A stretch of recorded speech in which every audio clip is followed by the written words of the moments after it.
Ball game over. Yankees win. The Yankees win.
Yes, indeed. It's Wrestling Uncensored tonight on the show. Rhea Ripley returns.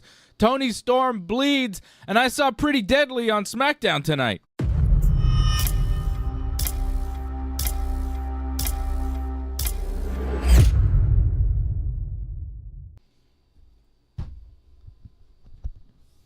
Yes, I did. I did see Pretty Deadly on SmackDown tonight, John. How about it? Pretty deadly. I mean, they made a brief appearance in a backstage segment that lasted about a couple of minutes, but they had less TV time than Chelsea Green and Piper Niven did backstage, but still, I saw them.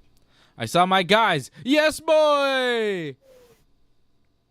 That was nice. And then they were confused as some people thought they were women, I guess, when they came out. So, yeah. What? Good for them. Who thought they were women? Weren't they called, didn't Chelsea Green call them, sisters or something?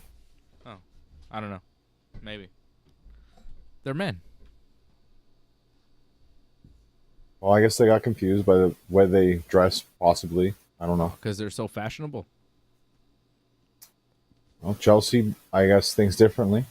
That's quite the feud Chelsea, going on right there. She's confused. She's all over the place. She seems injured. She's got a neck brace on. She's probably concussed as well. After that Money in the Bank ladder match where she took a ridiculous fall. So, amazing. The highlights of Give it up to SmackDown Chelsea Green. Yeah, that was amazing. Highlights of SmackDown, really unriveting television from WWE, start to finish this week. Raw and SmackDown, quite bad.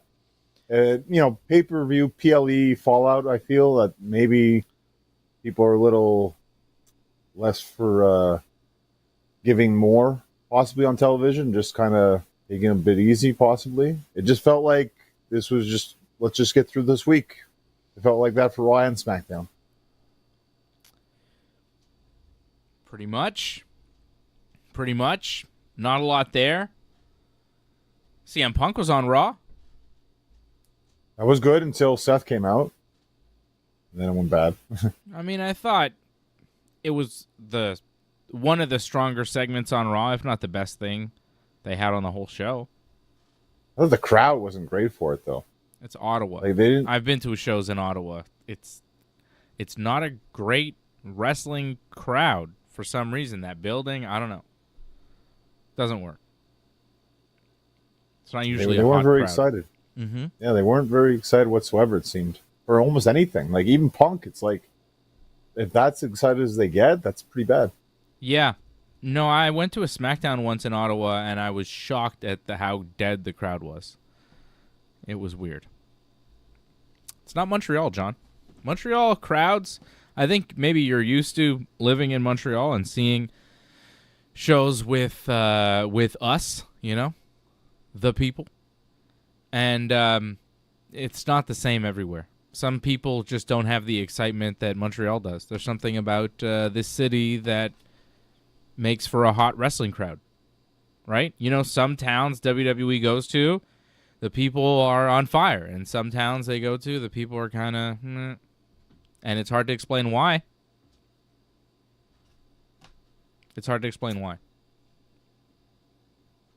Well, maybe that's a good reason why we don't see a lot of wrestling in Canada very often. It's very rare, and maybe it's a good reason why sometimes it doesn't work out too well. So I disagree because Montreal's in Canada, okay? Toronto is always a hot crowd for wrestling. I thought they were great for Money in the Bank, right? And also... You got gypped a bit, yeah. I don't think you're supposed to use that word anymore, John. I think that's a slur. They got, scammed? Can I say scammed, too? You can say scammed. You can say scammed. Okay. Yeah. I think what you said is derogatory towards gypsies, if you believe that. If I believe in gypsies. Maybe don't use that anymore. They're real people, John. They're like Tyson Fury and stuff. It's true. It's true. They are real gypsies. They're travelers, I think it's a derogatory term is what I'm saying, John. So don't use it. I'm trying to educate you. Fair enough. All right. Fair enough. But also, I want to educate you about AEW Dynamite this week in Calgary, which I thought was a pretty solid crowd. It's just Ottawa, John. Our nation's capital, Ottawa. Where the worst people in Canada live, the politicians, When you have a political kind of city like that, a newsy town, they're kind of boring and bland. But everybody else in Canada is cool. Ottawa's just a dead town. But Calgary's good. Calgary was a good crowd for wrestling. Calgary has great wrestling history. Dynamite was there this week, We saw a lot of wrestling in Canada this week, John. So when you go and try to disparage my country and our wrestling fans, I got to stand up because I think maybe Ottawa, not great, but Toronto, good, really good. Montreal, very good. Calgary, very good. We got some good wrestling towns. I think Calgary is a much harder wrestling town than Edmonton. I think there's a reason why AEW didn't go to Edmonton per, Collision. I think they're like, yeah, Calgary's good enough. I don't know why. Like, that's another thing. I can't explain it. I've never been to Calgary or Edmonton. Too far. But I don't know why Calgary is a hotter wrestling town than Edmonton. I mean, obviously the Harts and the history there, but as far as the crowds, like, you notice the difference. Right? The crowd for Dynamite was good this week. Well, when have they been in Calgary for Dynamite? Like, once ever before? Like, this is like the second time ever? I mean, it's rare for them to ever get that. So, and they're actually going to get, I believe, Raw, or is it SmackDown in September? Or it's Edmonton. I think Calgary's getting Raw and Edmonton's getting SmackDown, right? In September? I'm not sure. Either way, it's a rare thing for them to get wrestling. So, it's a big thing when they actually get it. Ottawa, what? Didn't they already get it this year? Maybe a AEW show. I don't know. Okay. I'm not sure. I don't track what Ottawa's doing. I can't remember. I know what we get here because I go. Everything else is like, I don't know. So many towns, so many shows. It's hard to keep track. All the wrestling shows, AEW and WWE combined. I'm not like you, John. I can't keep all that information up in my head. But that's why we have Johnny North, because he is the encyclopedia of professional wrestling.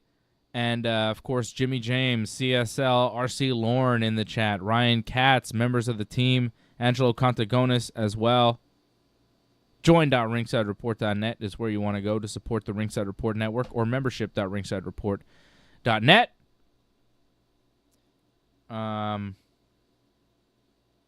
Ryan Katz says Montreal, Toronto, and the Alberta cities are pretty good. There you go. I agree. I think, I think Ottawa, just for some reason, Hamilton has never been like a super hot wrestling crowd. But Calgary is a great wrestling town. Don't forget, John, one of the best wrestling shows ever happened in Calgary. That Canadian Stampede, that WWF show, incredible. It was pretty good. Yeah, I won't deny that there's been some great wrestlers that come out of Alberta without question. Yeah, and the best there is, the best there was, the best there ever will be, brother, and you know it. Oh, I thought you were going to show Mercedes Moné, because isn't that her now? That's what she said in Calgary, which was a great heel move. I thought it was a good idea for her to do that. Like, if she's going to be a bad guy, like, yeah, why not? Makes sense. Funny. She went all out heel. And then she called out Britt Baker, and then Britt Baker showed up, and then Mercedes ran away. So they're going to wrestle it all in. That's a huge match. It's not official, but you figure, right? Well, she has an open challenge, I think, next week, right? To everyone but Britt Baker, so, they're building towards it. Yep. Let's stick with WWE and SmackDown and what we saw tonight. Of course, I'm wearing the Yankees jersey. Yankees win tonight, John. They beat the Baltimore Orioles, the first-place Orioles. They beat them 4-1 in Baltimore. And now the Yankees are just a game back of the Orioles in a very close division race that, in the bottom of the ninth, had a bench-clearing brawl between both teams. I mean, not a lot of punches thrown, but there was a lot of confrontations and words exchanged and a giant kind of huddle at home plate, where the gigantic Aaron Judge kind of stood between both teams and was like, hey, guys, stop this. And then they all kind of did, because what are you going to do? He's ginormous, and he'll squash you if you step out of line, because he's the captain, and he's the leader of not only the Yankees, but all of professional baseball. He's the number one guy, and all of baseball knows it. And, the two teams got together, and it seemed like they were going to fight. It was like a bench clearing deal between the Orioles and the Yankees. It was crazy. And caused by the Yankees. It was caused by Clay Holmes throwing a ball that hit one of the Orioles in the head. By the Yankee, yes. It was by accident. If you're going to hit a Of guy, course. if you're going to plunk a guy on purpose, John, you never do it in the head. You do it in the butt, in the back, something like that. You never throw on purpose at a guy's head. No one would ever do that. To think that he did that on purpose is crazy. But to be pissed that the ball did hit you in the head is not crazy. Even if he did it by accident, the fact that he did it by accident could still piss you off. I get it. If somebody hit me in the head with a baseball, I'm going right after him immediately. Right? I mean, it happens. I got hit in the head once. I got hit in the head once, not by a pitch, but by I was like coaching first base because like back then, if you're not at bat, you go coach first base or something. You got hit coaching? Yeah, well, when you played like like your coach would coach third, and then they'd send a player out to coach first. If you say you hit in the last inning, so you're not going to come up for several batters, like you might go and coach first base type of thing. And as a coach, you got hit. Well, I'm not coaching. Like, I'm on the team. Right. But you're just standing at first base, right, telling your guy to either go or stop, and basically you're doing nothing. You're just standing there. But you got a helmet on, and the guys were doing infield practice, and the first baseman, missed the ball. I guess the shortstop had thrown it, and I'm not watching the guys doing infield practice. I'm looking somewhere else, right, standing there waiting for the inning to start. And the shortstop threw the ball. The first baseman didn't catch it and hit me in the head. I had a helmet on. I was fine, but there was a ringing in my ears, and I was pissed off at the guys warming up because I was like, get it together, man. Who were you mad to at? Catch the ball. Were you mad at the shortstop? I was mad at the first baseman because you're supposed to, you got to get in front of the ball. If you can't get in front of a ball that your shortstop's throwing at you, you have no business being on the field. Get out of my face. I was pissed off at the first baseman. I didn't fight him, though, because that wasn't a pitch thrown at my head. I'm just saying that's the only time I got hit in the head in all my years playing baseball, thankfully. I did throw a pitch one time that accidentally hit a kid in the face, and I felt horrible. I felt very bad. Did not mean to do that. But it happens. Sometimes... You try pitching a bunch of pitches every game, several games. You know what I mean? You throw enough pitches, once in a while, the ball's going to slip out of your hand, and it might hit the guy in the head if he doesn't get out of the way. It happens, John. I don't think Clay Holmes did that on purpose, is my point. I think. You think, but... I think that's my point. Again... No, I'm pretty sure I am 100% certain he didn't do it on purpose. 100%, because you never... ever throw at a guy's head on purpose. No one ever does that. It's a rule of baseball. It's part of the code. Because, what the fuck? Because then they'll do it to you, and then what are we doing here? We're going to die. No one wants to die playing a game of baseball. It's ridiculous. But you could die. It's happened. Yeah, Empire, remember that. An Expos game died. Just walked away. That was not he had a heart attack. Yeah, that was just goes. Anyone can die at any time. It's just but I'm saying if you get hit with a 99 mile per hour fastball square in the face, I mean, it could kill you. Thank God for helmets. Yeah, well, it hit this guy in the helmet, which is good, but it still left like a mark in his head. It looked really bad, and the thing is, it was raining quite a bit, so I think the ball slipped because it was wet. It was raining. It was a ninth inning with one out, and it was really pouring rain. And I think they were 2 more outs. We're out of this game. Let's just end it.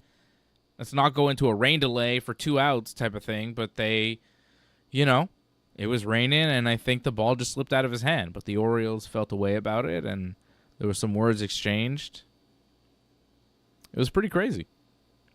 Pretty crazy. But wow. I can't imagine that the Orioles think he did it on purpose. But I feel like there was some sort of reaction from the Yankees bench that the manager of the Orioles didn't like, because the manager of the Orioles came out first and started yelling at the Yankees bench, and it's not clear who he was yelling at. We're going to find out in the post-game comments. I'm very interested in what happened at the post-game.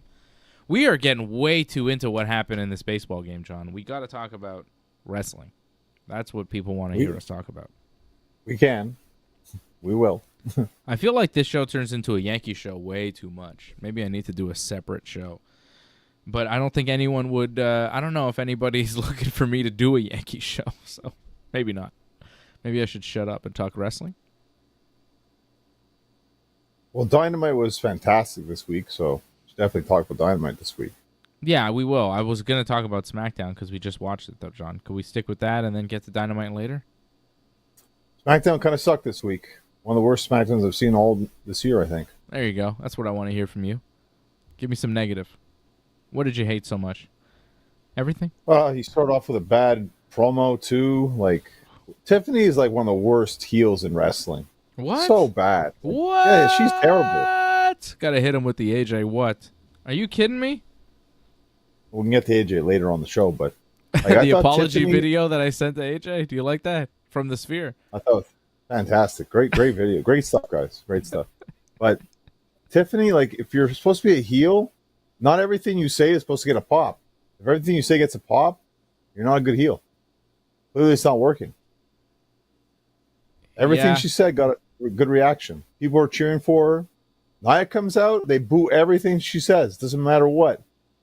Nia's a great heel. Tiffany is the worst heel, I think, in all of WWE.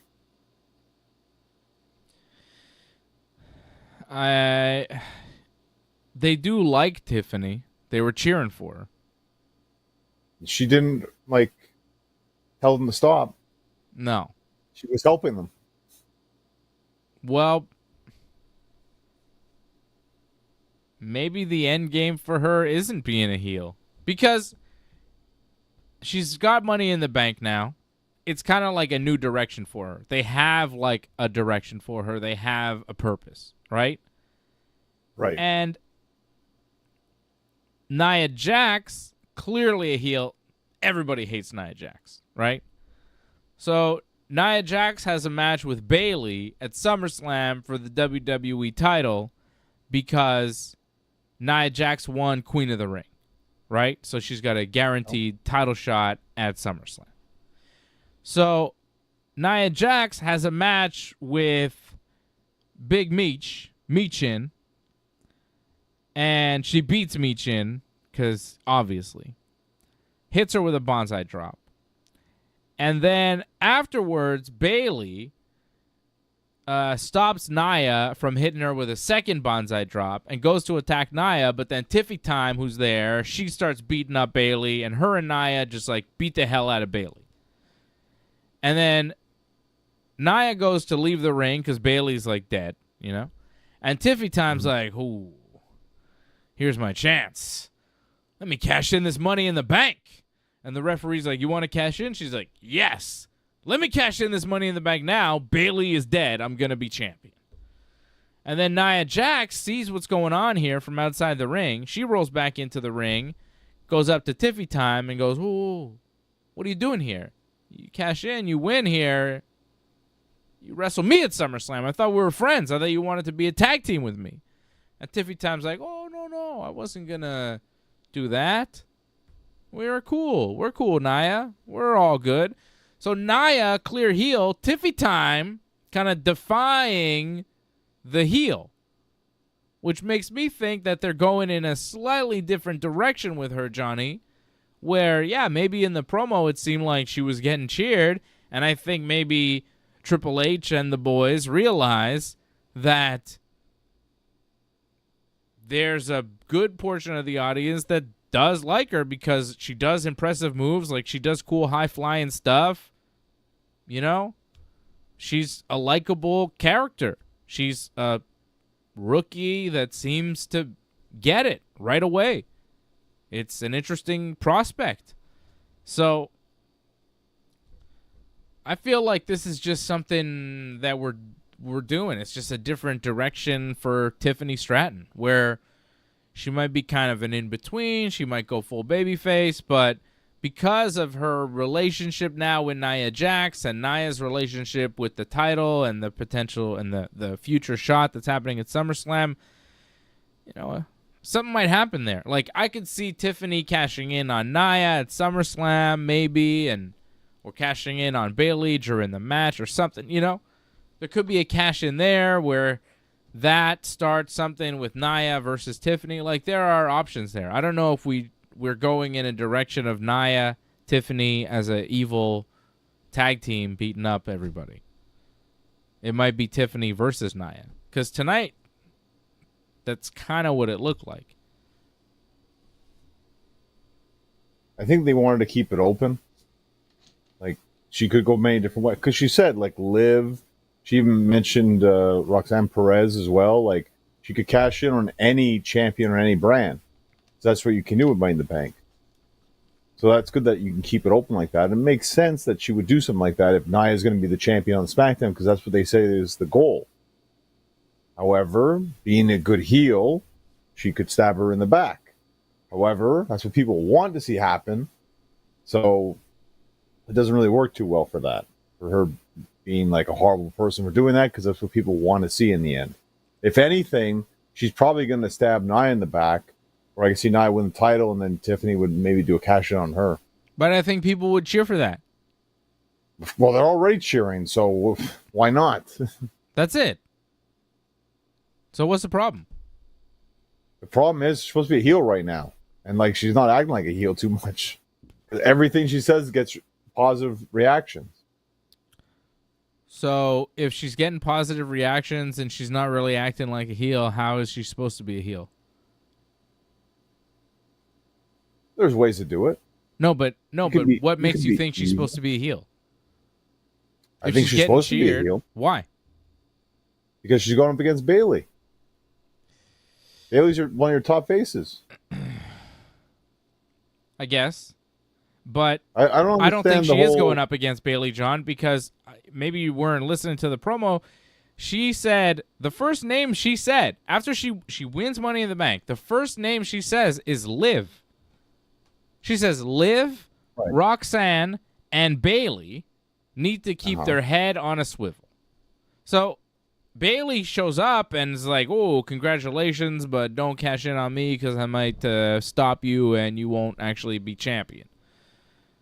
So Bayley came out and was confrontational with Tiffany, but Tiffany is the one that came out and said, I may cash in on the heel over on Raw. I may cash in on the NXT champion. Is Roxanne Perez a babyface or a heel? I don't even know. It kind of switches. Depends who she faces, really. And then Bayley. So to me, John, I don't know if she's necessarily a full-on, straight-up heel, because a straight-up heel would not...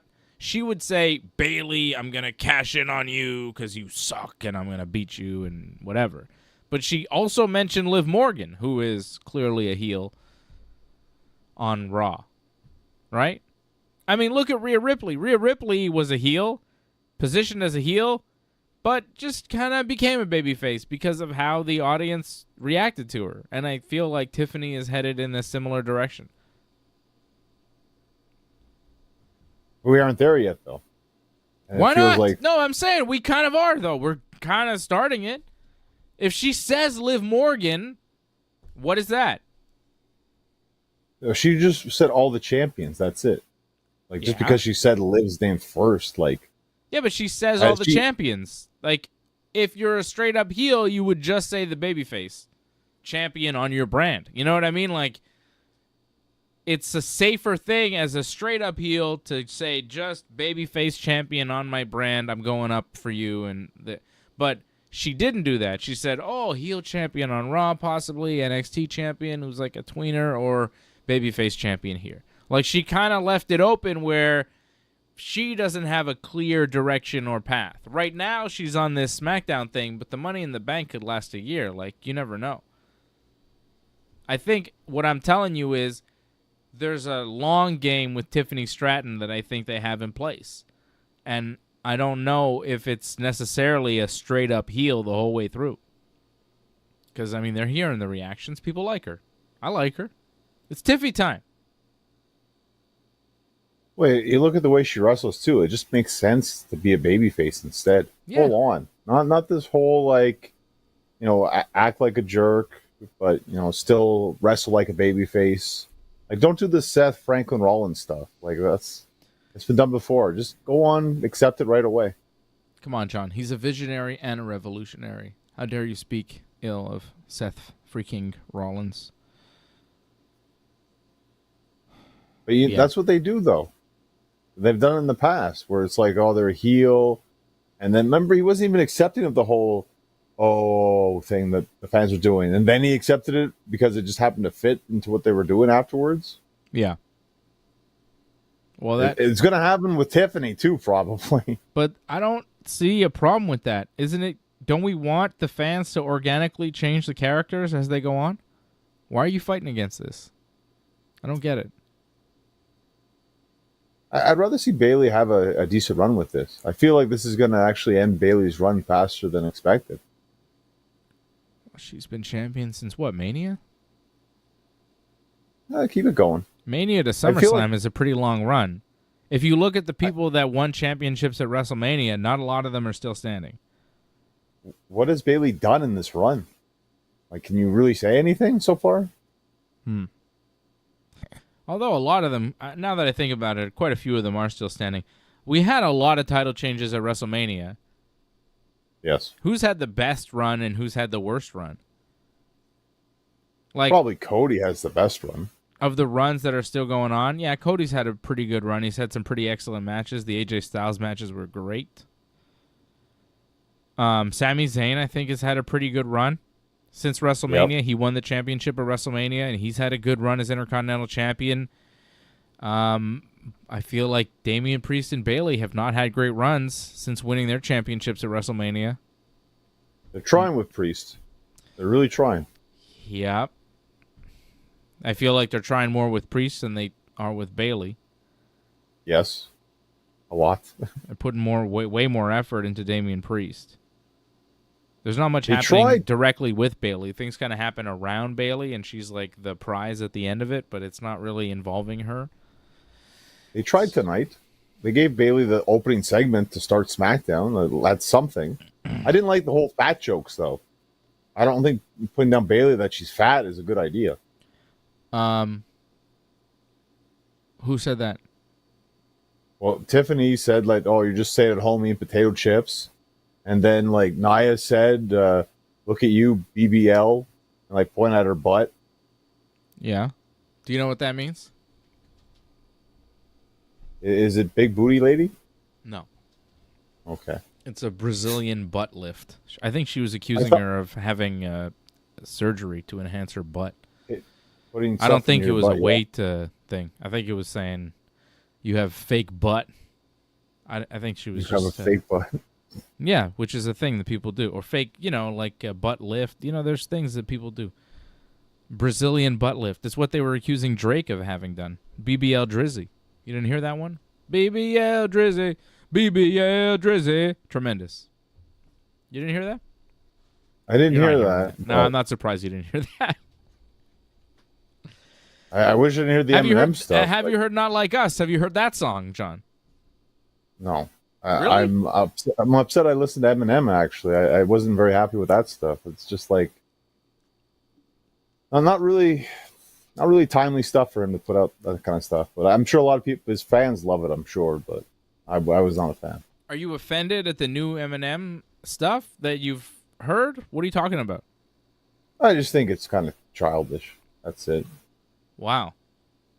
I think it's pretty fantastic.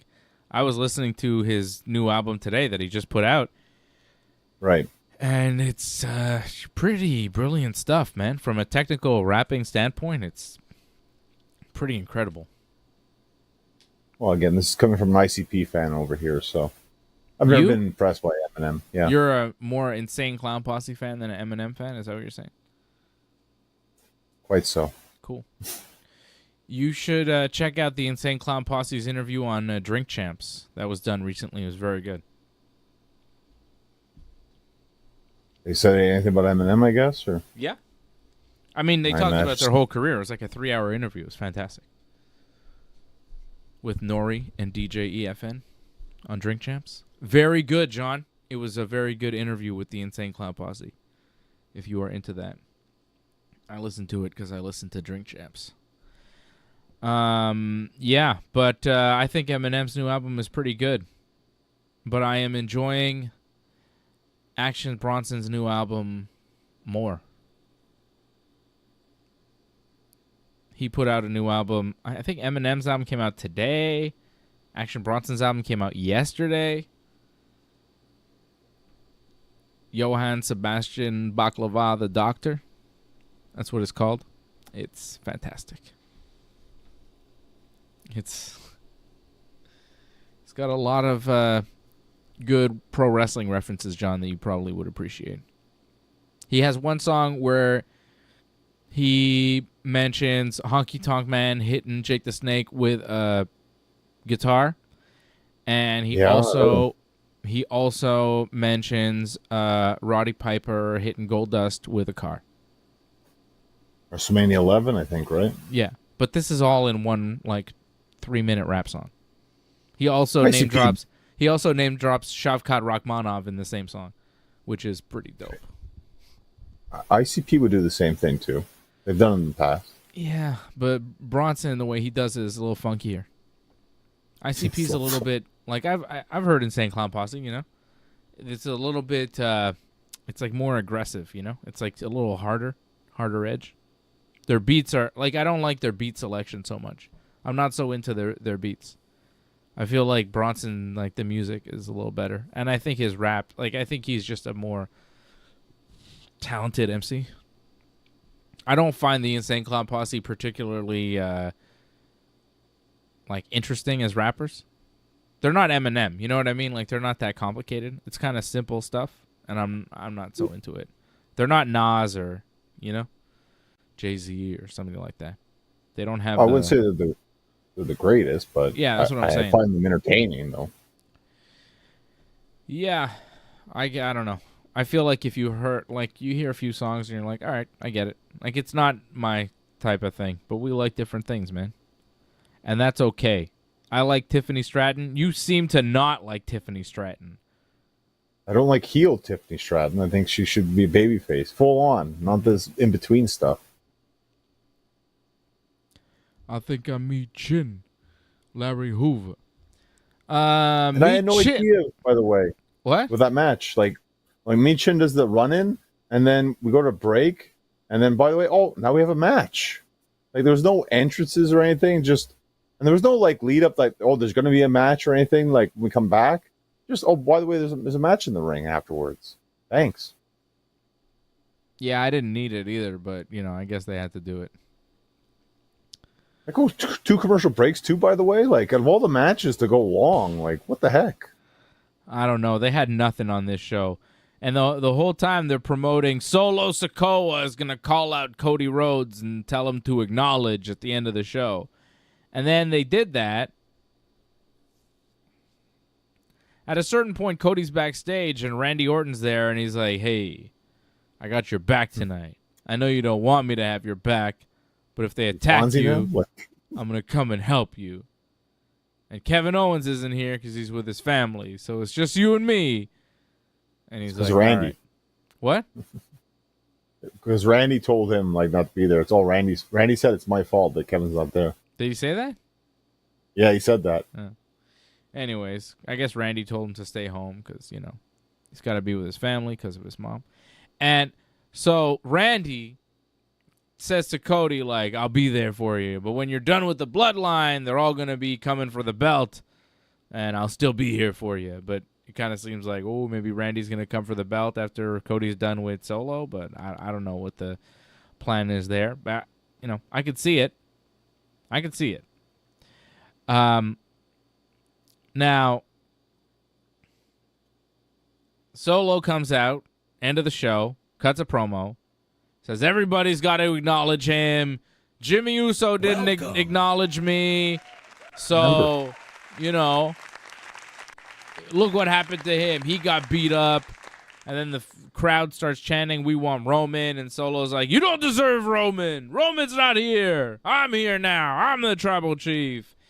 And then he's like, Cody Rhodes, you're going to acknowledge me tonight. Get out of here. And then Cody comes out. And he's like, I'm not acknowledging you. And I'm not going to wait for SummerSlam. Let's do it right now. And he starts to take his clothes off. And I'm like, what are they going to do? And then the Bloodline starts attacking Cody, and Cody starts attacking Solo and everything, and they beat up on Cody, and then Randy Orton comes out to help Cody because he's getting attacked 4-on-1.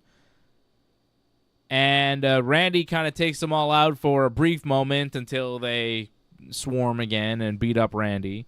And then they proceed to do this long beatdown on Randy and Cody, which you kind of figured was going to, like, I don't know what else we were expecting here. The whole time you're like, ooh, Bloodline's going to come out and they're going to call out Cody. Well, they'll probably attack him. And then Randy's like, yo, they're probably going to attack you. I'm going to come out and help you. And I was like, well, it's still two guys. Like, how is that going to help? And it didn't, because they tied up Cody in the ropes and they just, like, punched him a bunch. Hit him with the, Samoan spike. And then they put Randy through a table with a powerbomb. And that was it. That's how they ended SmackDown. It was a very weak main event segment. It was very weak. But, they didn't have much. No, they're just they didn't advancing really this have thing, anything. keeping it going. And I think the huge problem with this is the fact that almost every week someone goes through a table anyways, right? And probably I think the announce table too even. So it's not that devastating when this happens to Randy, when this happens to almost everyone else on a weekly basis. So it's hard to make this feel like, oh, it's so devastating. How could they do this to Randy? Happens all the time.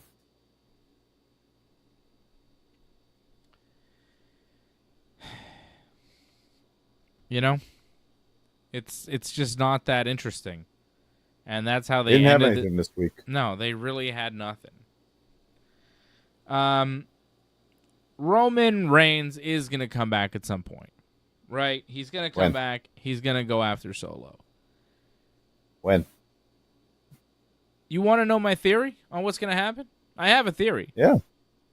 Shoot. I have a theory. I think Roman comes back after SummerSlam. Okay. I think he comes back to go after Solo after SummerSlam. Has a match with Solo, loses because of the bloodline interference.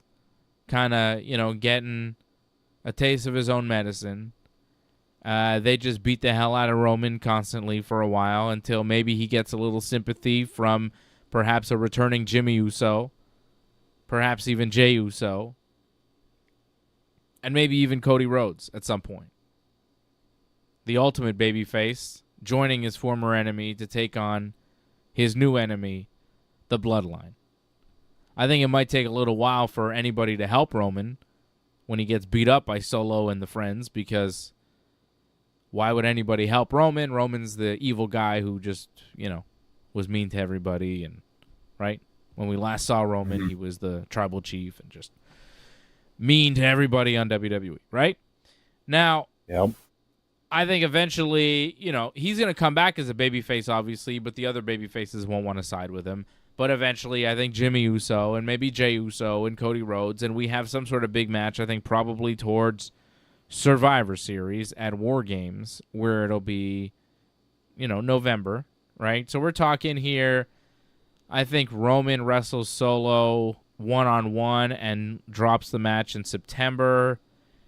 Maybe they do nothing in October. Maybe they do a tag, maybe another rematch with Roman and Solo. Maybe you even give the win back to Roman in a one-on-one because you don't want to have Roman losing too much, or maybe he wins the first one, but then in the second one, Solo gets the win back. I could see that happening too, because the return of Roman, maybe the September match, Roman gets some sort of stipulation where the bloodline is barred, so it's one-on-one, he gets a win, and then the second match, the bloodline, it's bloodline rules or something, and they beat up on Roman and Solo wins. And then by November, you have some sort of War Games match where it's Roman, Jimmy, Cody, Jey, or maybe Roman, Jimmy, Jey, and Sammy, which could be fun, right? Against Solo, Jacob Fatu, Tama, and Tangaloa. So that's November. We're already in November here, John, right? Okay. We have that match. Maybe Roman wins. I think Roman probably wins at that point, and that's when you get the big win over the Bloodline and they are defeated. Then we go to December. I think you're chilling out in December. And then by the Royal Rumble in January, I think December, it's Christmas. They're not doing big events in Christmas. I don't think they're doing a big step for the Bloodline. I think it's just more feuding, more Roman solo stuff. And then I think by the Rumble, you bring back The Rock, and The Rock is the leader pulling the strings the whole time of Solo and the crew. He's the final boss. And you set up Roman Rock at WrestleMania next year to determine who is the real tribal chief, who is the real head of the table. And if you look at the way they're dressed, the Solo and the boys, they're dressed like Fanny Pack Rock. Huh, okay. I didn't notice that. They all, right. all have like the turtlenecks with the chain. If they had the fanny pack, you'd go, ooh, it's too much. It's like a tribute act. That's telling you. Let me try and get these pictures here for you, because it's... I agree with you. So this is my theory on where we are going with Roman Reigns, with the Bloodline, with The Rock, with everything. And I think it's pretty good. And honestly, given what I saw tonight, I think we might be headed towards, Roman Rock at WrestleMania and Cody Randy at WrestleMania for the belt, which would be sick.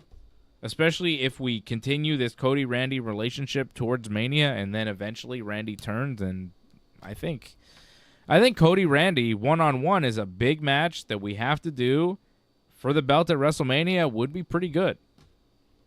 I don't know if anybody will be mad about that, but I think Cody and the Bloodline can kind of separate.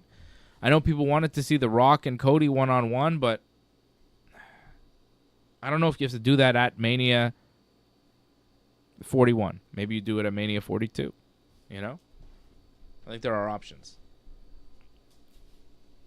Well, it's like you said, there are options. There's many different ways it can go. So the main possibilities, as we saw last year, things can change. So wait and see with that. But I like a lot of what you said there.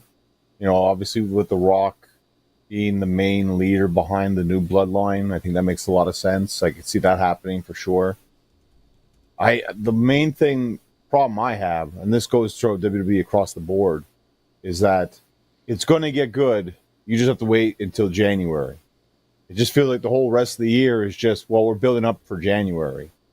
So just sit through pretty much stuff that it's not going to be that great, but we're building toward January, and you just got to sit through it. So that's very disappointing. It's like, we're live now. Give us something good now. Why do we have to wait, half a year? Because the WWE only is really, really good between January and April of every year. The rest of the year is just like, they're doing their thing. At times, SummerSlam can be great. At times, we've seen some great SummerSlams. I love that Roman Brock SummerSlam match. That was fantastic. Yeah. Great SummerSlam. That's true. But doesn't happen all the time. No. And I don't know what we're really gearing up for here in this one. Oh, it doesn't look good. I don't know about you. Let me show you a picture of... See, I don't have a picture of Tama Tonga with his shirt on, unfortunately. That's surprising. I thought he almost always had his shirt on. No, he took his shirt off. I'm trying to get you a picture of what happened tonight on SmackDown. This is from the WWE. So there's Solo. Look, he's got a turtleneck with the chain, and Tama was also wearing a turtleneck with the chain, but he took his shirt off during a beatdown, right? And here's Tonga Loa also wearing a turtleneck. He also has a chain. Okay? And now look, Fanny Pack Rock. Yeah. Well, it's good. Come on. And then, look, when, like, Kevin Hart does it, he has the black shirt on because he can't quit. It's like, come on.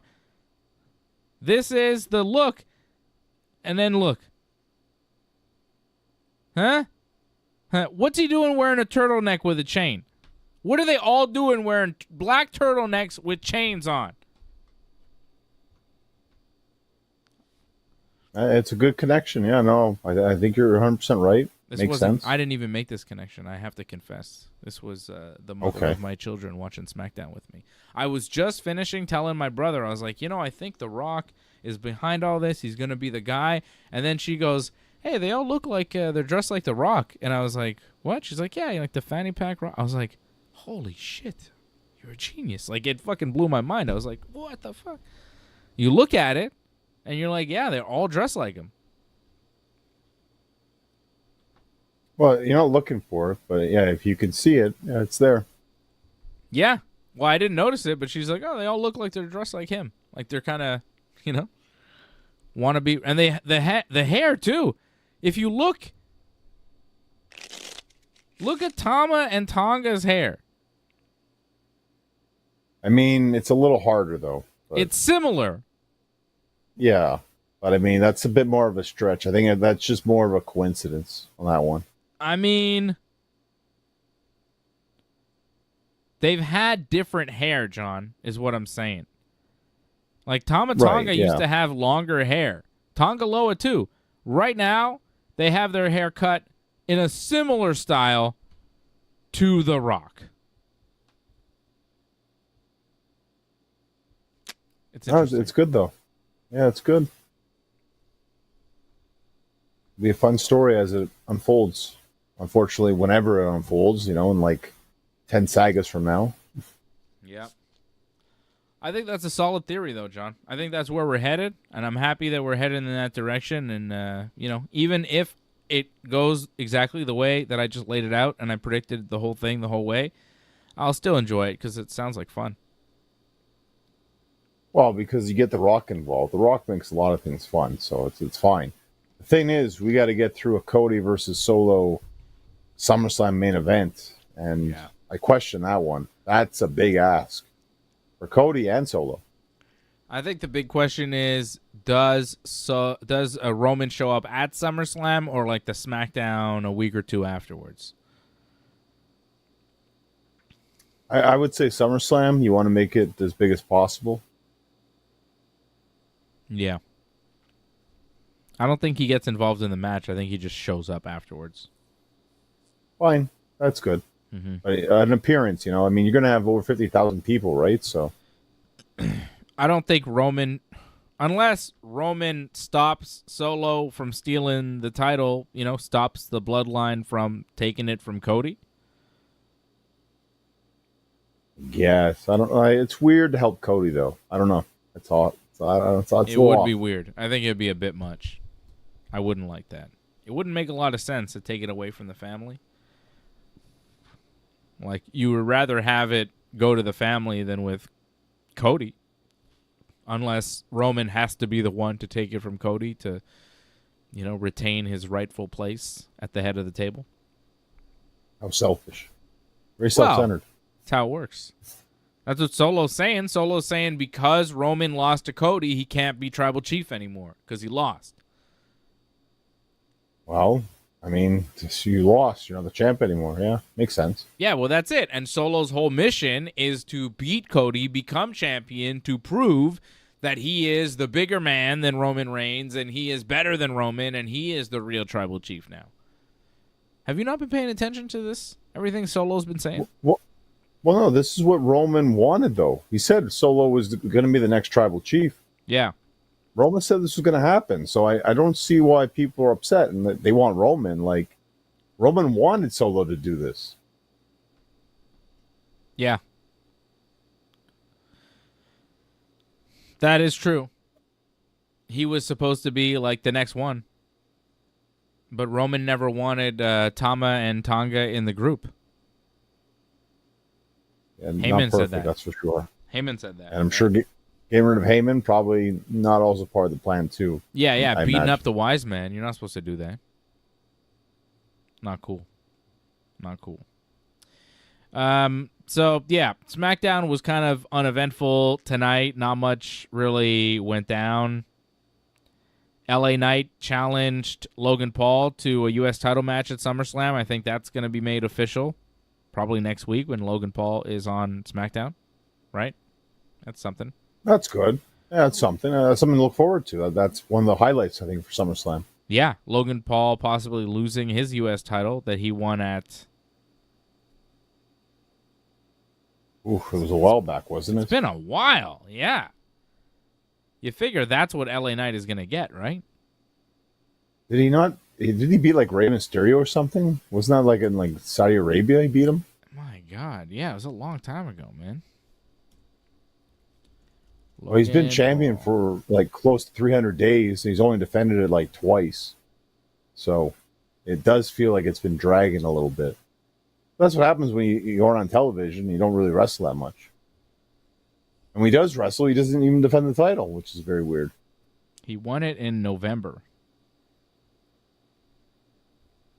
It sounds like Saudi Arabia. Yes. Crown Jewel in Riyadh. Yeah. It's been a while. I think it's time to drop it to LA Knight. Yeah! So there's that match that seems like it's going to be made official for SummerSlam. Other Slam matches, we have, of course, Gunther versus Damian Priest. That match will go down at SummerSlam, and Gunther will make his return to Raw coming up on Monday night.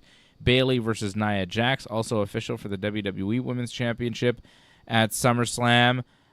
Most likely, we will see Solo Sikoa versus Cody Rhodes for the WWE title at SummerSlam, right? That's basically official. Logan Paul Pretty versus much. LA Knight. That's 4 matches. How many more do they add? Well, I think it's fair to say Rhea versus Liv. I would think that would happen, no? You would think. If Rhea's medically Yeah. cleared. You hope. I mean, if not, well, I wouldn't do a match. I mean, she You'd didn't wait get for that. physically involved, which makes me wonder. Like, she didn't do anything to Liv Morgan. Dominic Mysterio and Liv Morgan beat Rey Mysterio and Zelina Vega in the main event of Raw this week. And Dominic has been resisting Liv this whole time, but Liv finally managed to help Dominic beat his father for the first time ever, which surprised me. I'm like, really? Dominic never beat Rey? It's the first time he ever beat Rey. And he was very happy and did hug Liv after the match, and then Liv kind of fell down to her back, and Dominic fell down between her legs in a guard position. And then they kind of went nose to nose like they were about to kiss and maybe do more in the middle of the ring when Rhea Ripley showed up and Liv Morgan ran away, and Dominic was afraid and told Rhea that it wasn't what it looked like, and he can explain and all of this, and that's how Raw ended. So Rhea Ripley did come back, but the fact that Liv ran off and there was no physical altercation makes me wonder if Rhea's actually cleared to wrestle. I'm guessing she is, and that's why they brought her back. Or maybe this was just the time in the story to bring her back. Like, they keep bringing Punk back, and I feel like they're hoping for him to get cleared, and it's just not happening yet, and they're wavering on what to do with him.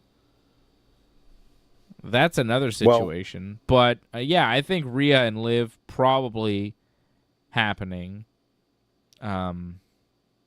Yeah. They said Rhea's like starting Raw. So I think we're going to get an answer to what's going on with her, I think, Okay. at the beginning of Raw. Well, that's good. Good to see Rhea back. She's a big star, right? That's going to help Raw, having Mommy back on the show. Tremendous. They desperately needed that because, I mean, when you said the main event was a mixed tag match, it's like that shows you how bad Raw was this week. Yeah. Like that was truly the best match I think they had on the show. Dragunov versus Braun was okay. The finish sucked. Finish was awful. Which was terrible. Just Braun Breaker throwing a chair at Dragunov because he got mad. DQ. Sami Zayn tried to help him, but he got speared. Yeah. But no, the mixed tag, like Ray's still very good in the ring. So like he made it very interesting, I thought.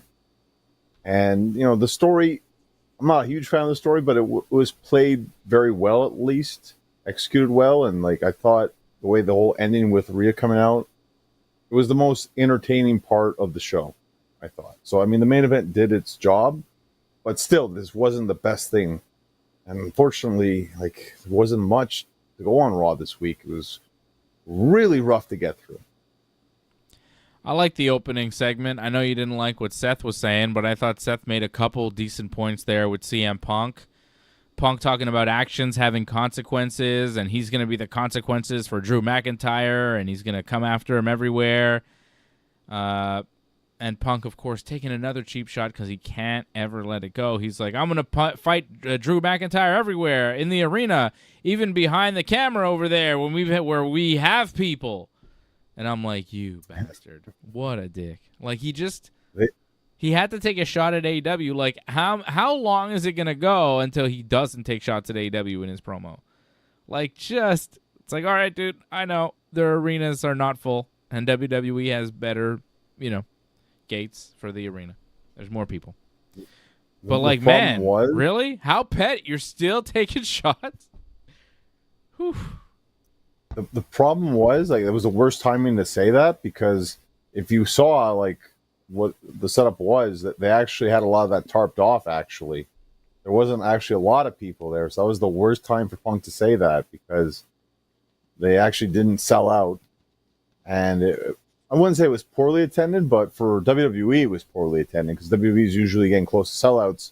Yeah. This didn't look like close to a sellout. So, not the best time for Punk to say that, but again, he likes to hold a grudge. I think he's admitted that in the past. So, and I think Seth may have said that too. Like, he always likes to pick a fight and, like, never gives up on it. That's his whole thing too. Like, Seth comes out, he goes, how come actions have consequences for everybody except you? He was like, yep, fucking good point, Seth. I thought that was a really good line. He got the crowd against Punk, I found. The crowd was kind of turning on Punk a bit. Yeah? This is the first time this has happened. Because Punk is starting to look bad.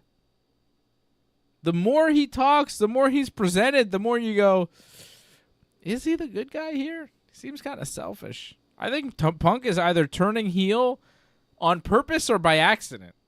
I'm not even sure. But just everything he says, he comes out and I'm like, I don't know. I think you're just mad because what he said about John Cena, saying that he made him look bad by saying that he thought he was like the New York Yankees, saying that he insulted him by saying that. I think you're just mad about that. Wow, that's so long ago. It was, but he said that at the promo, if you remember correctly. Yeah, I know. He's like, you've become everything that you hate. You are the New York Yankees. Well, guess what, Punk? Guess who's the Yankees now, dude? Well, he said it, so it's him now. That's who he's become in the wrestling business. He's the part-timer that only shows up from time to time. He's the old guy who can't keep his body together, taking TV time from the younger talent. He has become everything that he hated in pro wrestling. Well, I'll argue the fact that I feel like he's putting people over more so than ever before. Because if you noticed, he didn't get the last word here. Like, he let Seth run over him a bit in this promo. Yeah. But I mean, how could Punk not be kind of a heel in this? Punk's like, okay, Seth, I apologize for getting involved in your world title match. I was going after Drew McIntyre, right? I didn't mean to stop you from winning the belt, because Punk, by attacking Drew, helped Priest win, and Seth was on the outside of the ring at the time, so it was a triple threat, so Seth didn't win, and Seth is mad at Punk for that, right? He's like, don't get involved in the world title, that's my business, and Punk's like, look, I needed revenge on Drew. I have no problem with you, Seth. I didn't mean to get involved. I'm sorry. But because it's you, Seth Rollins, I really can't be that sorry. So you're like, you know what I mean? If it's two baby faces and Punk is the one going, oh, I'm sorry. Like, Seth has a point. Punk interfered, got in his business, cost him the match in a way. Punk could just say sorry, but he's like, I'm sorry, but I'm not sorry. Go fuck yourself. And it's like, Punk, you're such a dick, And that kind of feels like either that's the character and, or that's just kind of who he is as well. I think there's a part of that. And the audience is seeing that and going, ugh. This guy. And Seth says Punk is gaslighting. Nothing is ever his fault. And he hasn't figured out that the world doesn't revolve around CM Punk. Which, I mean, I don't know why you didn't like Seth's promo. I thought Seth's promo was excellent. He really, nailed Punk. And he says, I could take a cheap shot at you now, Punk, but you're not medically cleared, and I know that your fragile little body couldn't take it. He said fragile. Fragile little body. Fragile mind, fragile ego, fragile body. Right? Isn't that what Moxley said about him? Roughly. Not exactly, but roughly. He said fragile, didn't he? Yeah. I mean, they're reciting a lot of the stuff. Man, Seth saying that to his face was massive. Well, the thing that I thought was kind of odd was Seth's you're this guy that thinks he's got this ego problem, but I'm way above you. And I'm like, well, who's the one with the ego problem here, Mister? I'm above you, Mister. I'm better than you. You're also an egomaniac, obviously. Complaining about him being the egomaniac. It's just two guys who are very narcissistic and believe they're the best. That's what they are.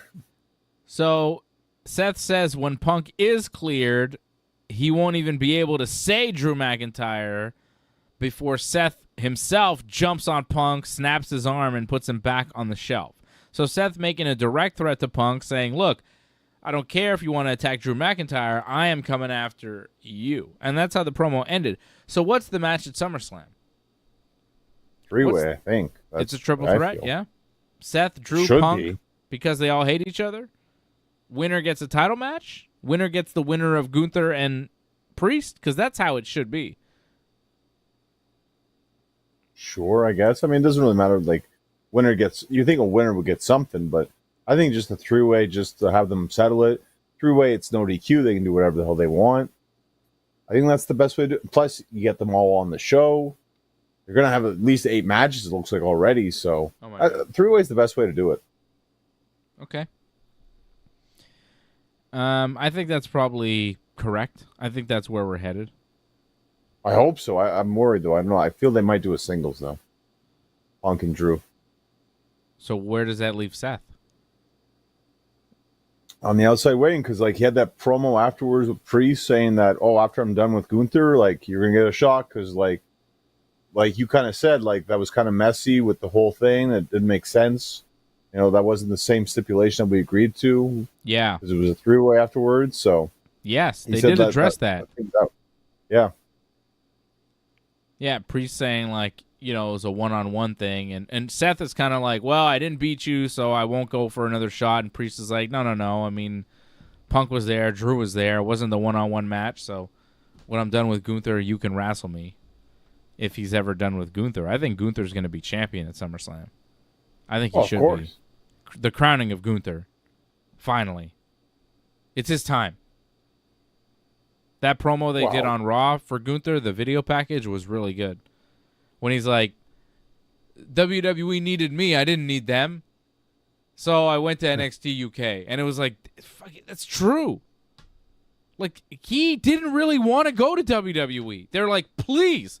He's like, no, I don't want to travel. I don't want to go, whatever. They're like, please, how about you just do NXT UK? You could wrestle in the UK. You could stay living in Germany. He's like, fine, I'll do it. I'll be your champion there, fine. And they're like, oh, thank you. You're going to save this brand. You're going to be the only reason this brand exists. Oh, please, Gunther, can you come to the States? Please, Gunther, please. He's like, ugh. Fine, I'll go to the States. I really don't want to, but I'll go to I'll get NXT. That's why. I'll go to NXT. Well, because he met a lady, right? An American lady. Yeah. Fine, I'll go to NXT. I met an American lady. And then they're like, okay, cool. NXT UK is shut down because there's no point anymore because it was just for Gunther. And now he's NXT champion. And he's like, fine, I'm your champion, whatever. And they're like, can you go to the main roster? He's like, pay me. And now he's on the main roster. And he's the best. And I love that they said it in the promo. He's like, I didn't really want to do this. Like, I was, like, WWE was a joke. I'm about the sport of professional wrestling. Like, he was just like, this is not real wrestling, but I guess they needed me to show them how it's done. And now here I am, and I'm going to show everybody that I'm the man. It was a hell of a promo. Like, he's just so good. He's got to be the champion. It will right so many things in pro wrestling if Gunther's on top of Monday Night Raw. It will make him the most legitimate champion in all of wrestling. The most, like, pro wrestling champion there is. And you could actually build towards, like, a super match down the road between Gunther and Cody for all the gold. If you do it correctly. Like, I'm talking a year or two down the road. Keeping them strong. There's a possibility. I just think Gunther's so good. He's like a generational talent, and it's like it's the time to crown him. There's no point in wasting any more time. He should be the top man on Raw. He could be the top man in all of pro wrestling. If you look at him, like, what there's nothing missing there. He's gigantic. He's an incredible wrestler. He's got aura. He's got personality. He's got charisma. He can talk. Like, he's got everything you want. He would also work and be a top guy in any era in the history of pro wrestling. He's the best. Oh, completely agree with you. Again, the only thing that's a problem, you kind of mentioned it there, the fact that they have two world champions. So it kind of takes away from him a little bit that he's the second champion. So I don't know. It'd be good to have the match with Cody because, yeah, I've never been a big fan of two world champions. Mm-hmm. And that's always going to hurt the World Heavyweight title. That would hurt the World Heavyweight title if Cena goes after it. If that's Cena's big crowning moment is to win the World Heavyweight title, I think that's very cheap. I think it'll just be going for the belt and losing to Gunther at WrestleMania. I mean, that's fine. Or not retire. I don't think he said he's not retiring at Mania, eh?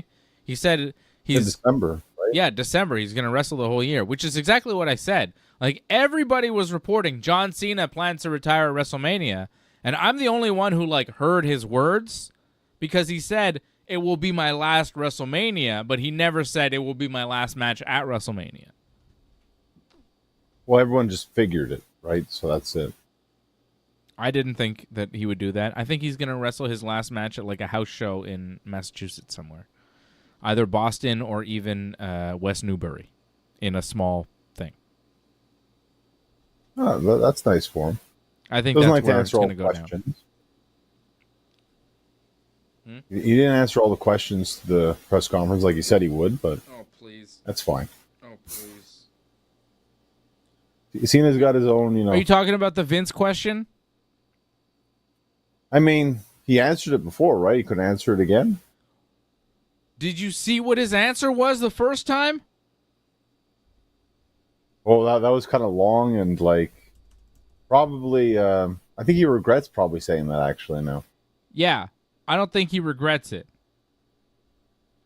He just doesn't want to say it again because he caught heat for saying it. Okay? So, you want to attack John Cena. A lot of people want to attack John Cena. I'm going to defend John Cena. John Cena was asked at the Money in the Bank press conference about Vince McMahon and his friendship and the allegations and all of that. John Cena is friends with Vince McMahon. Vince McMahon did a whole lot for John Cena. And John Cena didn't answer the question when he was asked at Money in the Bank because he said, I've already answered this. It's out there. People have talked about it. People have seen it. So you can go and look it up because I'm not addressing that. I'm looking forward. So That I thought was fair, because given what his answer was the first time, you don't really want to keep repeating those lines. You don't want to keep saying what he said the first time, which I will quote you right now, what he said to Howard Stern back in January. Was it January? February. Sorry, February. Late February. Still long ago. So, nothing's really changed about the allegations. It's just court proceedings, and Cena doesn't interest himself in that. He's too busy. He's not involved. So here's what Cena says. I don't think it's complicated to talk about. It's complicated to listen to. That's why I don't necessarily put a lot of time and equity into it. So he's like trying to ignore it because it's like, oh, God, whatever happens to Vince happens to Vince. There's still a long way to go. Court proceedings, all of this. Right? I can say this, Cena says. I'm a big advocate of love and friendship and honesty and communication in the same breath. I'm also a big advocate of accountability. So he's saying a lot there. He's like, I love him. He's my friend. But I need him to be honest and communicate. And, you know, he's saying that he didn't do anything, but also accountability is important. So he continues. If someone's behavior lies so far outside of your value system that the balance shifts of, I can't operate in a world where this works, that's the end result of being accountable. So I think what he's saying there is, if I find out that he's doing some stuff that's like beyond and it's really happening, and even though he's telling me it's not, which he's telling me it's not happening now, I think Vince is feeding Cena a story that Cena's choosing to believe. Who knows how convinced? I mean, Vince is a very convincing guy, right? He's convinced Cena of a lot of things over the years. So who knows? But I think he's saying if I find out that what Vince is saying is not true to me, and, then I'll cut him out of my life. But for now, he says, right now, I'm going to love the person I love, be their friend. I love you. You have a hill to climb. I love you. Good luck with all that. There's the saying of, you don't know who your friends are until shit hits the fan or your back is against the wall. That doesn't make any of what's going on any easier to swallow. Just telling someone you love them, it's a hill to climb, and we'll see what happens. So he's basically saying to you, like, look, it seems horrible. He's telling me he didn't do it. I'm staying publicly supportive and not going to say anything bad about him right now. And I'm telling him I love him. And, you got to deal with your shit right now. And Cena goes on. That's that. It sounds so cliche, but it has to be one day at a time. I've openly said I love the guy. I have a great relationship with the guy, and that's that. It's largely my construct of operating with honesty and communication. Those are strong leads to handling any problem or achievement.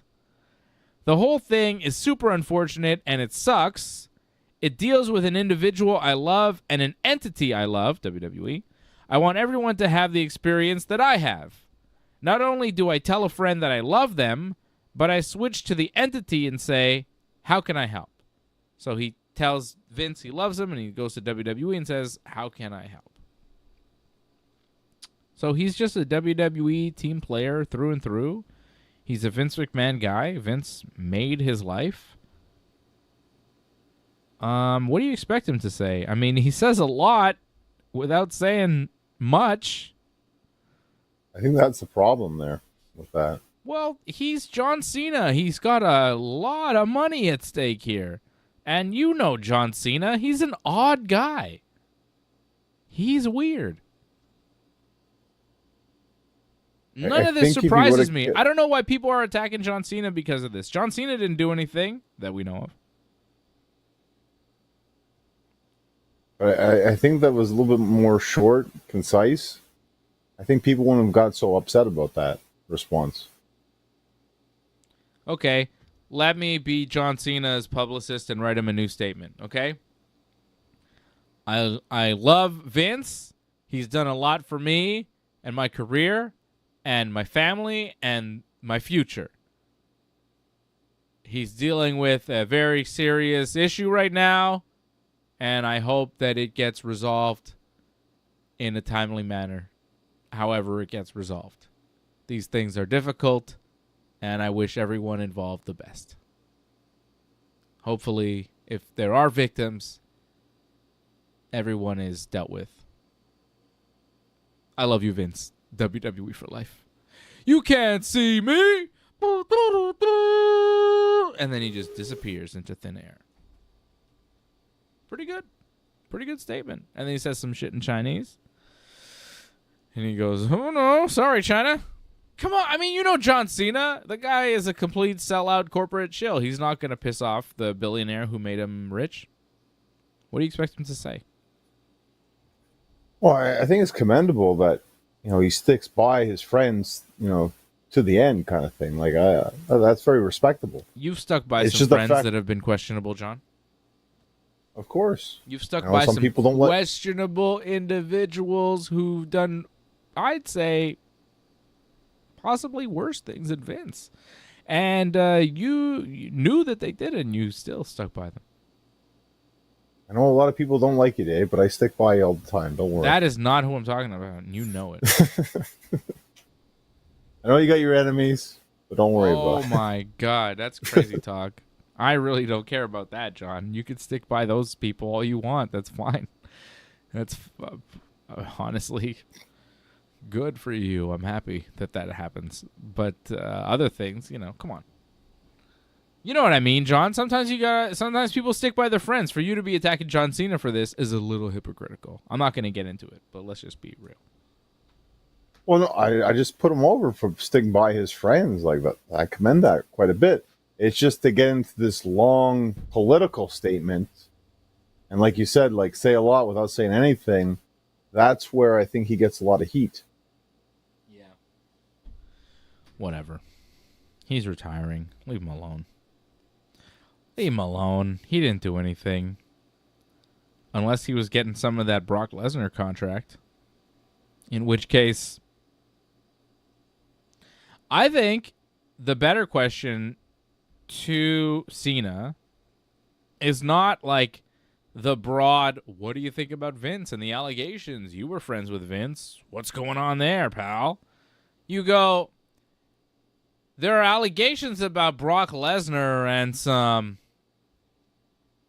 strange details about his contract that Vince was probably or possibly offering, human beings as chips in a contract. You ever hear about anything like that, John Cena? For you or any of the other top stars in WWE? I mean, maybe get an answer for that, Because that, to me, is a more relevant question to John Cena. Not like, hey, what's Vince up to? But like, okay, Vince is accused of like offering this woman to Brock Lesnar as part of his deal signing back with WWE. You're a guy that Vince would want to keep signed to WWE and you're getting a lot of money. Have you ever heard of anything like this? You don't have to frame it as like, Cena, have you done this? But you just go, does this check in any way? Does this make any sense? Could you fathom this? I mean, Brock Lesnar in a way. Could you picture any of that actually going down? Does that make any sense to you? I would ask Cena that. If I had one question to ask Cena about that whole situation, which, I don't really think he's an expert, but it wouldn't be like, hey, you're friends with Vince, aren't you? Let me get you. It would be, yo, so Brock is accused of possibly being involved in this. Could you fathom Brock, or you were very close to Johnny Ace. I saw you, him, and Daniel Bryan on Total Divas smoking cigars together. How well did you know John Laurinaitis? And ooh, that might be touchy to get into that stuff. Well, I don't know. Well, well, come on. Tell him, Hawk.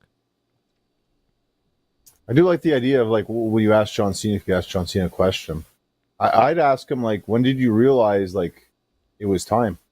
Finally, like that's it. to hit that 5-knuckle shuffle? The first one? No, that you're done. Oh, my Or God. that you're, What a lame question. You should be done. No, if you have one question to ask John Cena, you ask him for more questions. No way. I don't want to hear from John Cena that much. I just want No. It's just like, it's like a genie. You ask for more wishes. That's the move. That's something you want. I don't want more questions for John Cena. John Cena, one question. Can I ask you 5 more questions? It's the worst thing. John Cena, one question. How big is Batista's dick? No? See, everyone asked that question already, so... I wonder if anyone's ever asked it to John Cena. Probably. John Cena, have you ever had sexual relations with Vince McMahon in the room? Wow. This is why John Dave's Cena, on the post. Have you ever pressers. seen Vince have sex? I mean, that's a legitimate question at this point. Stop saying, like, Cena, what do you think about the allegations? Yo, Cena, you ever seen Vince do it? Because apparently, has Vince ever shown you, like, weird text messages with some ladies on it? Have you ever seen Vince show you some pictures of ladies? Has he ever done that? Because this woman is alleging that Vince was showing pictures of her to a group of dudes. Were you in that group of dudes? Could you even imagine Vince doing that? Because I've heard other people that go, it doesn't seem like in his character to ever do that. Right? So you go, okay, well, was it? I don't know. Maybe it was. Seems to be in his TV character, but maybe his backstage character is not the same. Who knows? I think you just asked Cena more specific things, less broad, because he's already answered the broad question. Go specific. Let's stop talking about John Cena and all of this, John. I'm done with the WWE. Okay, pal? Let's go to AEW. Well, I know you're very excited about Dynamite. What? There was just a couple of things. We didn't talk about Blair Davenport debuted on SmackDown, and she debuted with a loss. Pretty sure that was her first match. Nah, she's wrestled before. I keep seeing her. I sure. Oh, maybe she was in a 3-way actually. Like she was in a Money in the Bank qualifier, or whatever. Okay, but I think that was her singles debut, possibly. She lost to Naomi. Like they gave her a package and all that. This is just kind of like her coming out party in a sense, and lost. Who cares about her? Like, well, clearly, why should you care? Like, you just lose right away. Like, yeah. Well, she attacked Naomi backstage afterwards, so maybe she'll win the rematch. And there was a tag match too, if I'm not mistaken, right? On SmackDown?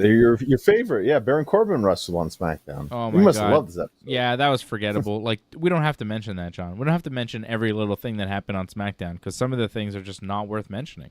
Like Angel Garza and Humberto Carrillo beating Apollo Crews and Baron Corbin after some interference from Santos Escobar. Like, who cares, John? Who cares? We gotta say why SmackDown wasn't that good, and we're listing the reasons why. This is some of the reasons why. Why did so Damage Control beat Kaden Carter, Katana Chance, and Lyra Valkyria on Raw? And then after the match, Zoe Stark, Shayna Baszler, and Sonya Deville attacked Damage Control. It seemed like a heel group came in to attack another heel group instead of attacking the babyface group. I was very confused by this. And because of that, this new heel group got popped. They got a big cheer because they attacked the heel group. Yeah. So, kind of weird, but like they kind of explained it in the promo afterwards, saying that Damage Control thinks they run Raw, but no, we're going to show that we do. And then it got weird when the tag champs got in their face. And like, I hate that stuff. Like, they're backstage and they're touching each other, but they're not fighting each other. They're right up in each other's grill. Like, come on. Right in the grill. A little ridiculous. Grilling it up. You not see that? Like, yeah. It was actually a lot of chest on chest, too, almost. Take it easy. Okay. Over to AEW World, John, and AEW Dynamite. I thought that show was very good this week. My God. So much better than any WWE show. Raw or SmackDown, right? This was a kick-ass episode of Dynamite. They went all out in Calgary. It was one of the better Dynamites I've seen all year, I think. Mm-hmm. Like, it's hard to find things I didn't like about the show. Like, you started off with a fantastic... Like, if anything, your first match probably should have been your main event, but I get why it wasn't. Yeah. But it was so good. It was so good. But, wow. A great way to start the show. That's without question. Wow. Well, Hangman and... They started the show with Will Ospreay and MJF doing a promo on each other, which was also very good. I thought Ospreay, like, some things didn't make sense what he was talking about, though. Like, he's talking about how, like, oh, MJF, like, you left or something, and, like, Tony Khan, like, they only want to spend money on the people that want to help this company not bury it. But didn't, like, Tony Khan actually spend the money on MJF? So, like...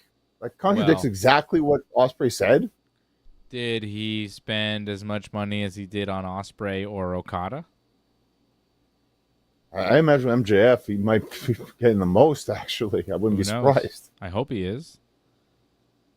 He's incredible.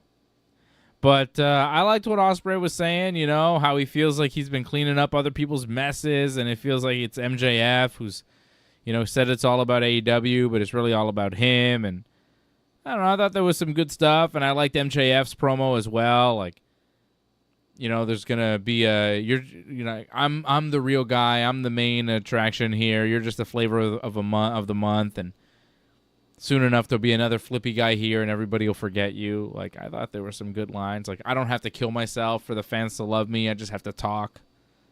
MJF hitting some good points. I thought it wasn't like their best promo ever, but I thought it was solid work.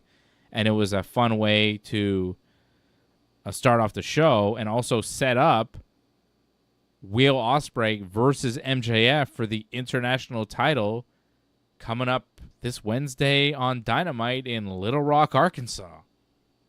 Good God almighty. Crazy, huh? I mean... You expect it all in. But nope. That's very quick. Crazy. It's going to be nuts. I don't know. I don't know how that match is going to finish. I don't know if we get a clean finish. I don't see Ospreay just beating MJF. Yeah, time limit draw. That makes sense. I haven't seen one of those on TV in a little while for AEW. Could be time. But I liked the promo, and I liked what it set up. I think this is very important that we haven't really taken into consideration here. I realize it now. That we have All In, then we have All Out, like, what, a week or two afterwards? So, like, they're not only building matches up for All In, they're also building potential matches for All Out as well at the same time. Because there's not a lot of time to build up into other stuff. So I think they're also building up secondary feuds, because those matches you'll see at All Out, I think. So maybe we don't get MJF, Ospreay at All In, but you could see it All Out possibly. Mm-hmm. So what would the match be for Ospreay at All In?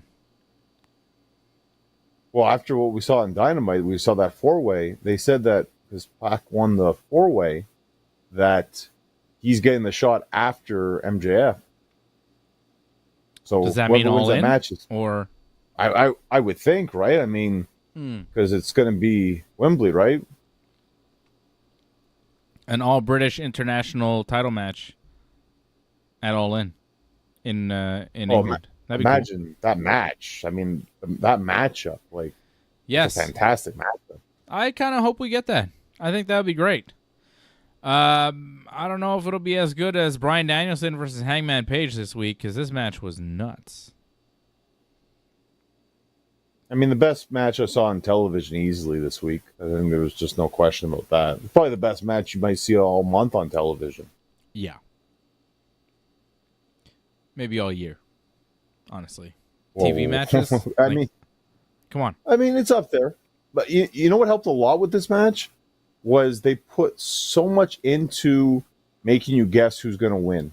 Yep. Like, even me watching this after the fact, like the fact that they had Nigel McGuinness on commentary, the fact that Jeff Jarrett's the enforcer, the fact that they keep putting over the fact that Bryan never wins all the time. and like he always gets there, but never quite gets in the end. And Hangman's got all these opportunities, and it's kind of been shifted towards Hangman. Like it, and the way Bryan's getting his butt kicked the whole match practically, it really felt like Hangman was going to win. But nope. I mean that's great. It's just well executed booking, I thought. Yep. It was an excellent match. Excellent stuff. Oh yeah, and the wrestling was very good too, of course, as well. Yes. I mean, of course, man. It's Hangman and Bryan. The booking of it was perfect. I mean, it was just perfect. And then Bryan winning in the end. Jeff Jarrett, of course, stopping Hangman from using a weapon. He was a special enforcer. He became the referee. Both guys were bleeding. And the only thing I question. Yeah, sorry, go ahead. Sorry, the only thing I question, like Jarrett, like got concerned because Bryan took a pile driver on the outside. To me, like you should have been more concerned because they exposed like one of the buckles, and he hit his head. Bam on the metal. Then he took a tombstone pile driver. To me, that's far more devastating than take a pile driver on padding. Yeah. I mean, that's a little detail. Yeah, nitpicking stuff, but still, Yeah. like, I mean, didn't hurt the match. You know, for the first time ever, John, I don't know what it was. Something about Calgary and Bryan Danielson winning and the match being so good. But when he got that title and the trophy from Martha Hart, I was like emotional watching that. I was like, wow, this is like a real moment. This is something. Like when she was like, I want to present this to Bryan Danielson. I was like, wow, this is a guy worthy of this trophy.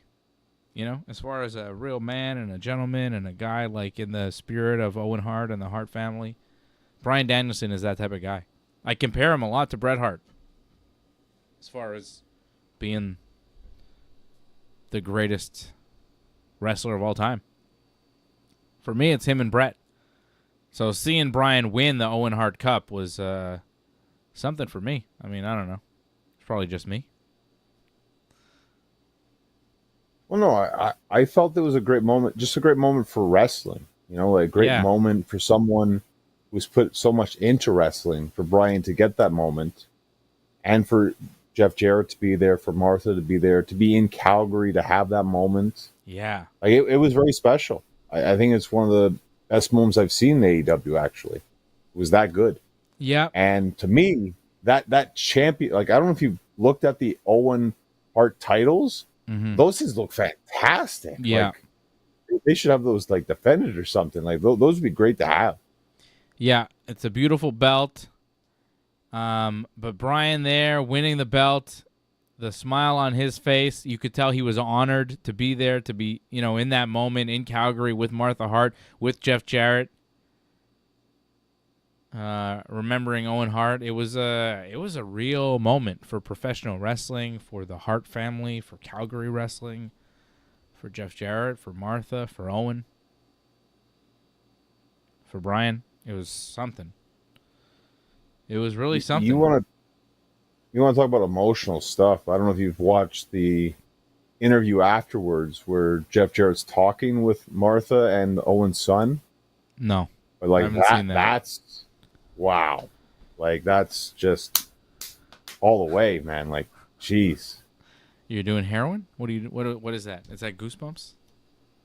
That's The Rock, if you remember correctly. Like, it hasn't been that long. Like, yes. Yeah, it was an incredible match, an incredible moment, just a beautiful display of professional wrestling and the magic it can create, right? It's the type of thing where if you watch wrestling your whole life, these types of things really pay off. You know, that type of thing, it's like, wow, this is something. Like, you tear up, you know? You get emotional watching these things. The only thing now, it's like, okay, you won the final, fantastic. Now the world title. I feel it's a whole different kind of thing right there. It's a different atmosphere, different environment. Like, it's not like Hangman was a great heel. I thought that was the best heel work he's ever done, actually. He flipped off the fans. He was brutal with Bryan, like from start to finish. But Hangman was fantastic. This is one of the best matches I've seen Hangman wrestle, I think. And with Swerve, it's going to be face versus face. I mean, you're going to have a lot of people that are just going to want to see great action, but it's a different kind of atmosphere with that. It's a different kind of intensity. I don't know if it's going to have the same kind of magic.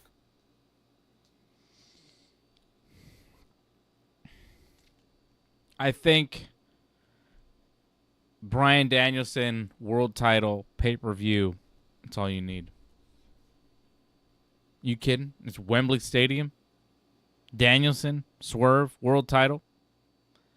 The battle for Washington, all the way in London. They're both from the state of Washington, right? Both from Seattle area. Well, I think this is a big thing that I didn't really take into consideration. I mean, who's the bigger name? You know, Bryan is a bigger name than Hangman. And if you're going to be selling tickets, you know, you put Bryan in that position instead. It makes a lot of sense. It does. Also, this is huge too. If Hangman was to win, he'd have to win the world title, I think, because I think he's lost all the time to Swerve. Yes, he has. So, like, he need to win that match. Mm-hmm. And I don't think they're at the point now where they want Swerve to lose. Yeah, I don't think Bryan beats him at All In. It's not impossible. Mm-mm.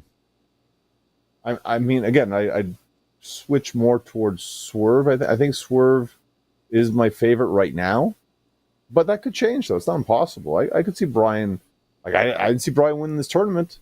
So it's not impossible. He is coming towards the end of, like, his last full year as a full-time wrestler, right? You would think winning the AEW World title might be part of that journey, especially on the biggest show. Like, it's been quite a ride with Bryan. Right. It's All In. It's the biggest show of the year for AEW now, officially. You know, this is their big show of the year, and he's wrestling for the world title. Swerve's held it for a little bit. He's had some big defenses. He's had some great matches. I always want Bryan to win, and it just doesn't seem to be happening, but I feel like it could happen at All In. And I would celebrate like it would be a real, win. It'd be like a real victory. Something about Bryan Danielson. Well, he could do it. Pretty much. If he does do it, it's the last time, really, right? So, And we saw it earlier this year with Sting. So, yeah, it's not impossible. It could happen. It's a feel-good story. I think wrestling fans want Bryan to win it once. Don't you want to see Bryan win the belt one time in AEW?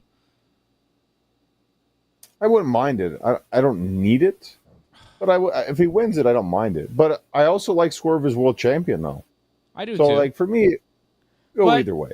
But if this is Bryan's last year as a full-time wrestler, legitimately, this is the last shot you have to give him the belt. Swerve can be champion again. Yeah. I don't want to see Bryan Danielson retire never having won the AEW World title. I think the AEW World title, it needs Bryan Danielson in the lineage more than Bryan Danielson needs to hold the AEW World title. But I think it would just be correct to do. He should be a former AEW World Champion.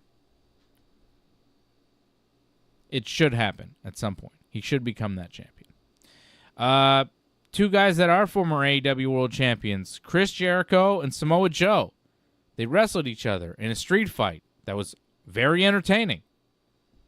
Put Joe on a forklift and drove him through a wall, and then the doctor said the match was over. Hey, guys! The learning tree wins again. I love Chris Jericho and his friends. Just fantastic. And he beat Joe. That match was a lot of fun.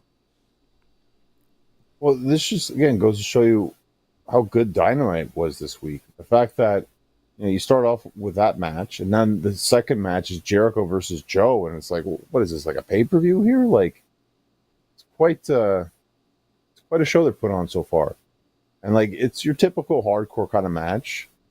They used horseshoes, which was interesting. Interesting the little bump. spot they had. Jericho Yeah, bumping the bump on was those interesting. horseshoes looked painful. And then Joe like sandwiching him with the horseshoes afterwards. Yes, I'm sure Jericho was feeling that match afterwards. He might not be wrestling next week, possibly after that. Yeah. But highly entertaining. I'm sure the fans loved. Like, I don't know about you. To me, it seemed like the fans were more on Jericho's side because it was in Calgary. Yeah, of course. Why wouldn't they be?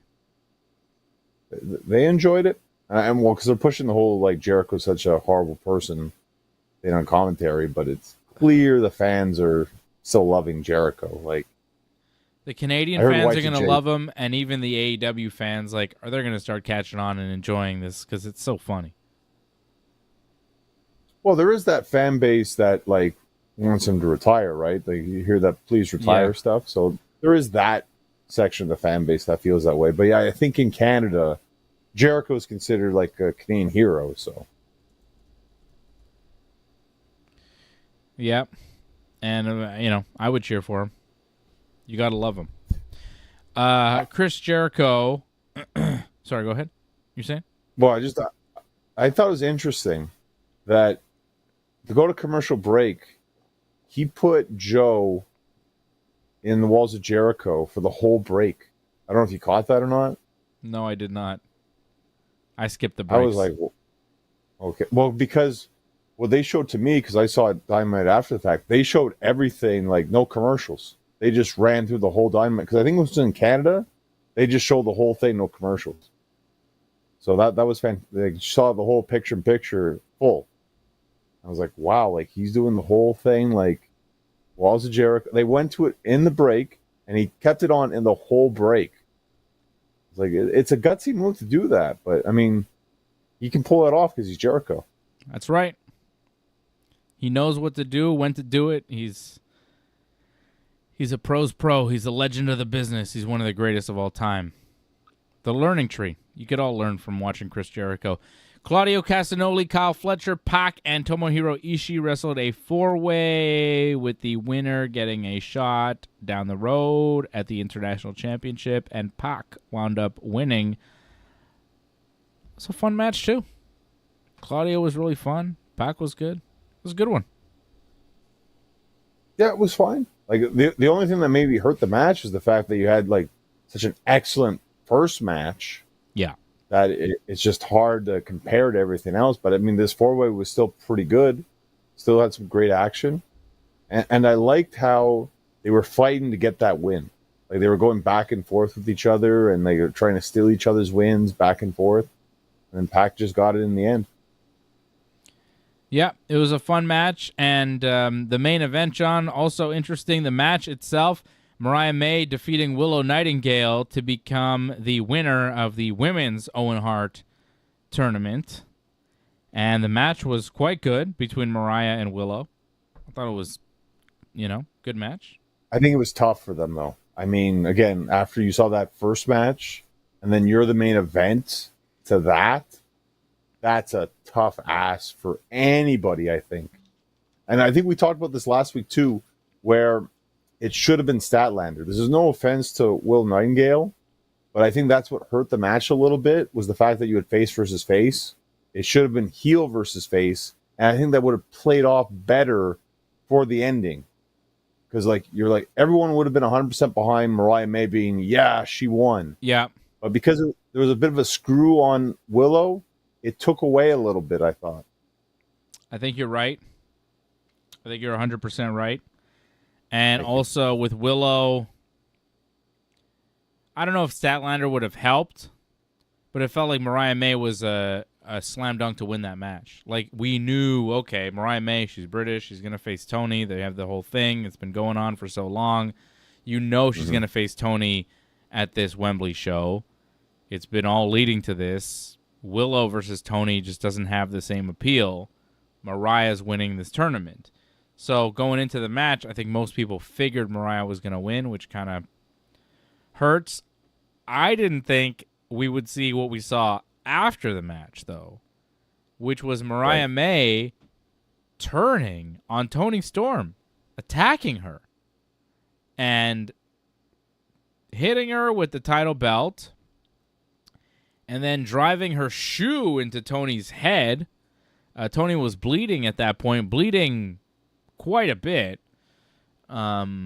She did a nasty. It's not Mariah who caused her to bleed. Toni bladed, quite obviously, because she got hit with the title belt, and then she disappeared for like a couple minutes while Mariah May was attacking Luther, and then Toni came back and she had like this cut down her forehead right in the middle, and they're like, okay, and it bled, brother. She got a lot of color. She was bleeding like a stuck pig. Crimson Mask on Toni Storm. I don't know how many other old wrestling blood tropes I can use, but my God, there was a lot of blood on Toni Storm. It was shocking. It was a lot. And there was a backstage thing that they posted where Toni's like getting help downstairs and she's like stumbling and just a bloody mess. It is gruesome. It is. I didn't see that. Wow. It is extreme violence. I can send that to you, John. I'm sure it's out there. It is extremely violent. Toni was bleeding profusely. It was shocking. It was shocking. It was shocking, but I don't know if that moment needed all that. I think it did. I feel like just the surprise of Mariah, who's been this willful student, who's loved Toni, worshipped Toni, kissed Toni. Just the shock of seeing Mariah turn on Toni at this moment, attack Toni, leave her beaten. I don't think she had to leave her beaten and bloodied. It added to it, no doubt, but we already had a match where both guys bled on this show. I don't know if we needed to bookend the wrestling program with two bloody segments. I don't know, how much blood is too much blood. And at what point do you get desensitized to the blood? Now with Toni, it's shocking. But I feel like if she was bleeding during a match, it would have served more of a purpose than just doing this spot. I feel like just the beatdown, just the turn from Mariah would have been enough. But,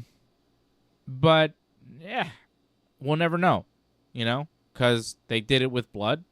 So who knows maybe it would have been flat. John, you think it wouldn't have, I don't think it would have had the same impact. But in this one, I'm not thinking, oh, my God, Mariah, she turned on Toni. I can't believe she would do that to Toni. I'm thinking somebody's got to teach Toni Storm to blade and not bleed that much. It's really horrific. Didn't seem right. That's all I'm thinking about. I'm just thinking, goddamn, that blade job was crazy. I'm not thinking about the match and Mariah and all this. I'm thinking, like, fucking, how many times has Toni Storm done that to herself? And, like, fuck. I don't know. It seemed a little much. But you kind of hit the nail on the head right there. When does Toni Storm bleed like that? I can't remember Toni ever bleeding ever before. Maybe it's happened. It's probably happened before, accidentally, possibly. Yeah. And maybe she's done it intentionally one time, but it rarely ever happens. And to me, that's what helped added to the moment. You weren't expecting it. It's the end of the show. You're just thinking, oh, they're going to be so. They were happy. They were in the ring. They were hugging at first, right? And then once you got the belt, bam. And then it turned very dark very quickly. That sudden turn. And then suddenly she comes up, like you said, Crimson Mask. What is going on? Like that shock. Yeah.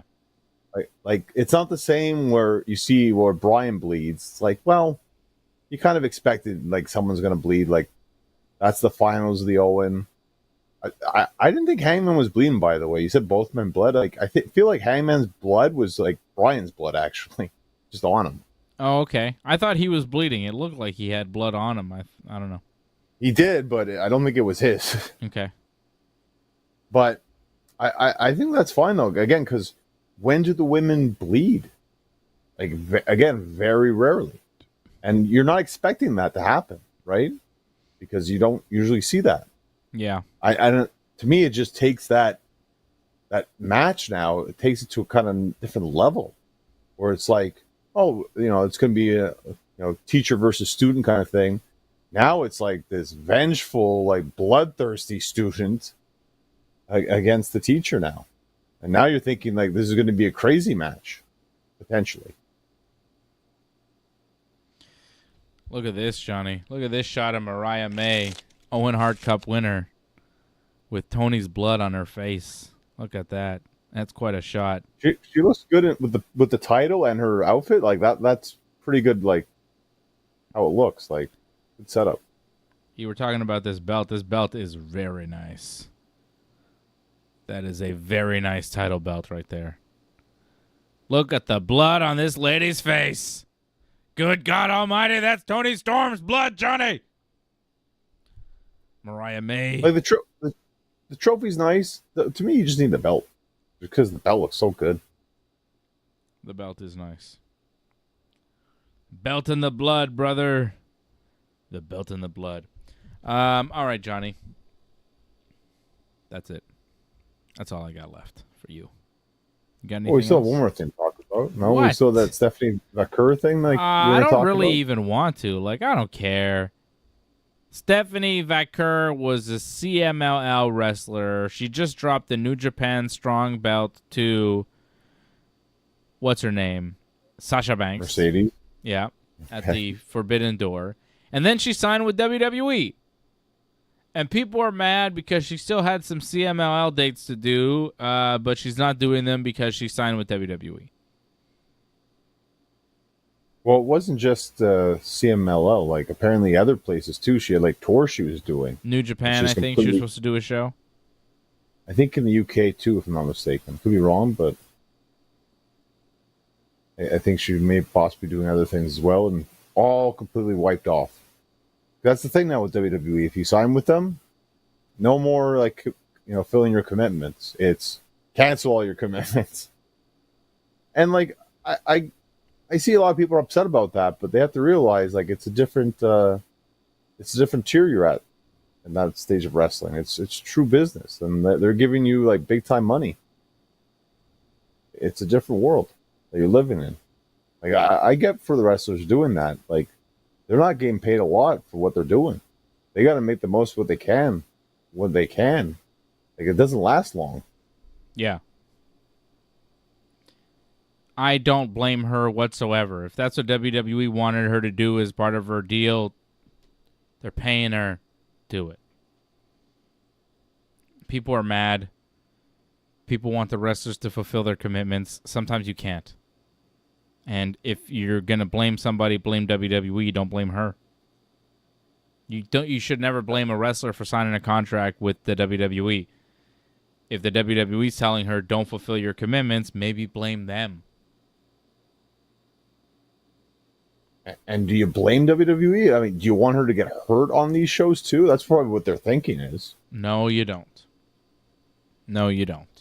So, I don't know. There was controversy this week, but I don't think it was controversy for you or I, Johnny. I think we both thought, yeah, good business move. Go to WWE and leave CMLL behind. Why work in front of 1,500 people in an arena and get paid, a very small percentage of what you would in WWE, where you're working in a much safer environment with doctors and medical and money and, come on. What are we talking about here? Well, are we talking about the wrestling business or the wrestling fun times? Because I think some people just want to live in the fun times, but, it is a business. It's a job. People are complaining about burning bridges, and it's like, honestly, if she gets released by WWE, I wouldn't be surprised they take her back anyways, because she'll be a bigger star then. Of course. WWE's going to do something with her. She's obviously very talented. I hate that people said that. I don't know. Was that Meltzer who said that? Like, if she gets released, she's burning bridges and she won't be able to. Was that Meltzer? I don't know if it was him exactly, but I think a lot of people off of what he said that, I think. Yeah, but that's really bad. Like you're saying, she's going to get fired and it's going to be really bad for her then. You're like, okay. What if she doesn't? What if she becomes like a WrestleMania main eventer and she's a WWE lifer, which could also happen? Why do you think she's going to get fired? And then no one will hire her and then she'll be blackballed from wrestling and some people are cheering for this? Why would you want this to happen to a person? Because they no-showed like 3 events that you wanted to go to? I think one of them is in San Jose, California, which is kind of where Meltzer lives, so maybe that was the issue. Really? Well, didn't she still have championships too, possibly? I don't know exactly. I think she had a tag belt or something. I don't know. Again, just this is the way it works in wrestling. Like, it's not the first time this has happened before. It happens. It happens. Sometimes you fulfill the commitments. Sometimes you don't. It depends on the situation and the climate in pro wrestling. I just wanted to address a comment from Jimmy James who said Toni Storm wasn't bleeding that much. Can I just show a still image? Let me just warn you, this is graphic and horrific to look at, so look away for a second here while I talk. Here I go. I look pretty graphic. Look at her. Pretty graphic. What? I guess, because her hair's not She's gone. She's gone. You can look back. Her hair's not full of blood, I guess, so I guess that wasn't enough for him, I guess. But, god damn, pal. And I can show you the video, too, of Toni stumbling. Like, she was bleeding a lot. A lot. I don't think Luther bled, though, did he? I didn't see him bleed. I only went through a table. Yeah, I don't think he bled. He didn't need to. I mean, that seems really unnecessary. Could we not? They already have a show called Blood and Guts coming up in a couple weeks. Do we need to do more Blood and Guts? Blood and Guts coming up July 24th. We have some members of the team. It's going to be Team Elite. Matthew Jackson, Nicholas Jackson, Kazuchika Okada, Jack Perry, and Hangman Page, who said he'll do it this week. So that's cool.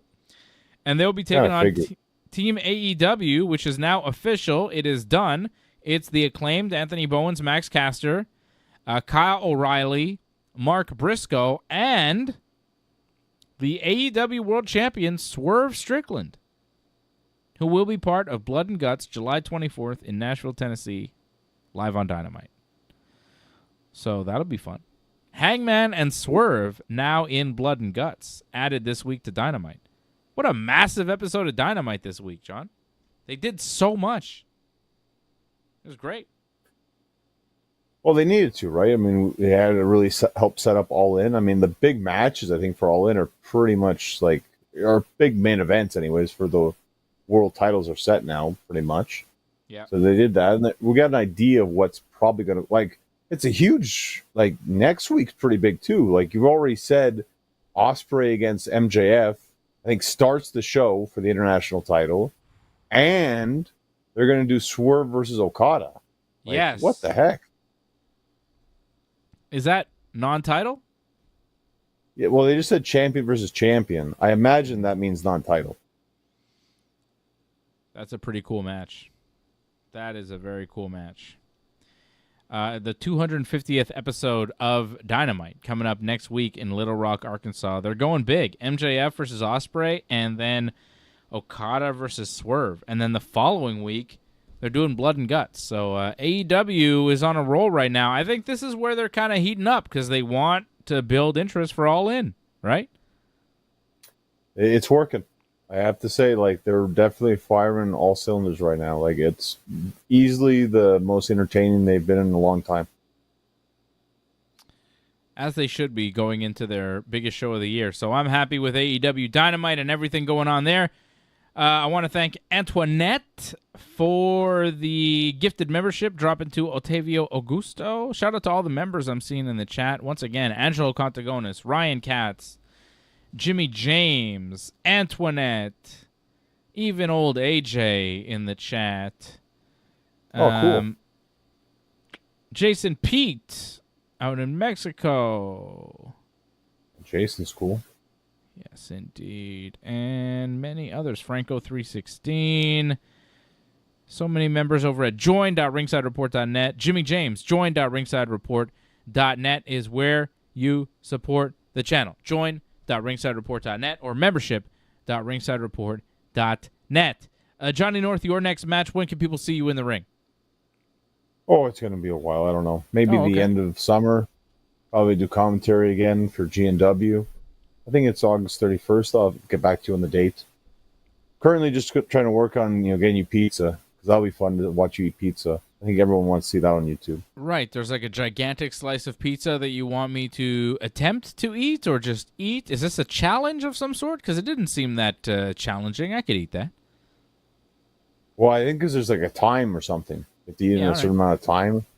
I don't know. That looks hard. Like, I mean, good luck. I don't think I could do that. Like, I don't think I could actually finish it. Lunchtime. You could finish it? Let me do like a workout, smoke a number, and then I'll be ready to go, baby. Give me all the pizza. Nom, nom, nom, nom. Why not? You really think you could finish that? That slice looks gigantic. It was hard to tell how big it was with those people. I'd have to see it in person to know if I could actually finish it. I'm not sure. But I'll tell you what, John, I will not be here next week. There will be no shows next week on the Ringside Report Network. We are taking a very rare week off. Very rare. I am off. We are gone. I am not here. So that'll be nice for me. To just get a bit of a vacation. We're going on vacation next week. So that'll be fun for me. But a bit of a break for the Ringside Report Network. So no shows next Thursday or Friday. No Ringside Report MMA next Thursday. No Wrestling Uncensored next Friday. Johnny and I will be back, though, on the 26th of July, which will be fun. We will have seen Blood and Guts by then, John. Wow. What a time to be alive. We'll be back on the 26th of July. And, of course, I'll be back. Well, actually, I'll be back on the 25th of July with Freddie and AJ. And then Johnny and I will be back on the 26th for more Wrestling Uncensored. So just next week we'll be off, and then we'll be back the following week, and then every other week. Until then, forever. And Johnny North, just before we go, I have to wish you a happy birthday. Happy birthday, Johnny North! A couple of days late, but it's okay. Yeah. Thank you. Am I days late? Couple of days late. What day are we now? The 13th. Oh, yeah, it was the 10th, right? Yeah, that's correct. Oh, it was on Dynamite, actually. That's okay. I can't believe I missed That's it. all right. You remembered it after the fact, at least. There's improvement there. Well, we have to mention it on the show. Well, that's it. I'm still alive, surprisingly. Why did I have 13th in my mind? I don't know why. The 10th. The 10th. I always screw that up. John. It's always the 10th. They were good movies. Friday the 13th, I enjoyed them, those movies. Yeah. Well, happy birthday, John. Thank you. Again, still alive, surprisingly. It was a crummy week going to get my passport renewed. Oof. I don't blame, Canada Service so much. It's just they need more staff. They lack staff. It's a horror just waiting just to try to sign in. I feel like you take almost 2 hours just to sign in, and then to get out of there afterwards after the fact. Have you been to the one in St. Leonard? That's when I went to. No, I would never do that. That sounds terrible. Oh, it was horrendous. It was one of the worst times. Yeah. But again, the staff aren't bad. It's just they're understaffed. That's the problem there. Super chat. All Super right. chat. Well, I have a birthday gift for you, so if you're around tomorrow, I'm going to pop by. Tomorrow? Well, maybe, possibly. I mean, you try. I might be out, gym and all that stuff. Yeah, I'll be out early in the morning. Time is I got something for you time right is here. everything. Right next to me here at the desk. You hear that? Is it a desk? No, it's something next to me, right here with me. I got something for you. It's actually pretty nice, John, so I want to give it to you. So Well, I can stop we'll by talk. if you want. Like, No. I'm gonna. Well, we'll see. We'll talk. We'll discuss. We'll figure it out. That's it. Kyle Salisbury dropping the $10 super chat. Happy birthday, Big J. Angelo Appreciate wishing you a that. happy Thank you. birthday. Franco wishing you a happy birthday. Thank you, Kyle, dropping the super chat. You are the super chat leader of the night. Thank you to Antoinette for supporting as well tonight with the gifted membership. Thank you to Kyle Salisbury supporting the team. And happy birthday on this birthday week for Big Johnny North. And we love you all. Go Yankees. Yankees win again tonight. Well, win again. Win tonight. And we'll talk to you again very soon right here on the Ringside Report Network. Thanks for sticking with us to the end. We would really appreciate it if you could help us spread the word. You know the drill. Hit that subscribe button. Flip those notification switches. We are an audience-supported network, so consider becoming a recurring supporter at membership.ringsidereport.net. Check out our website at ringsidereport.net. Hope to see you again next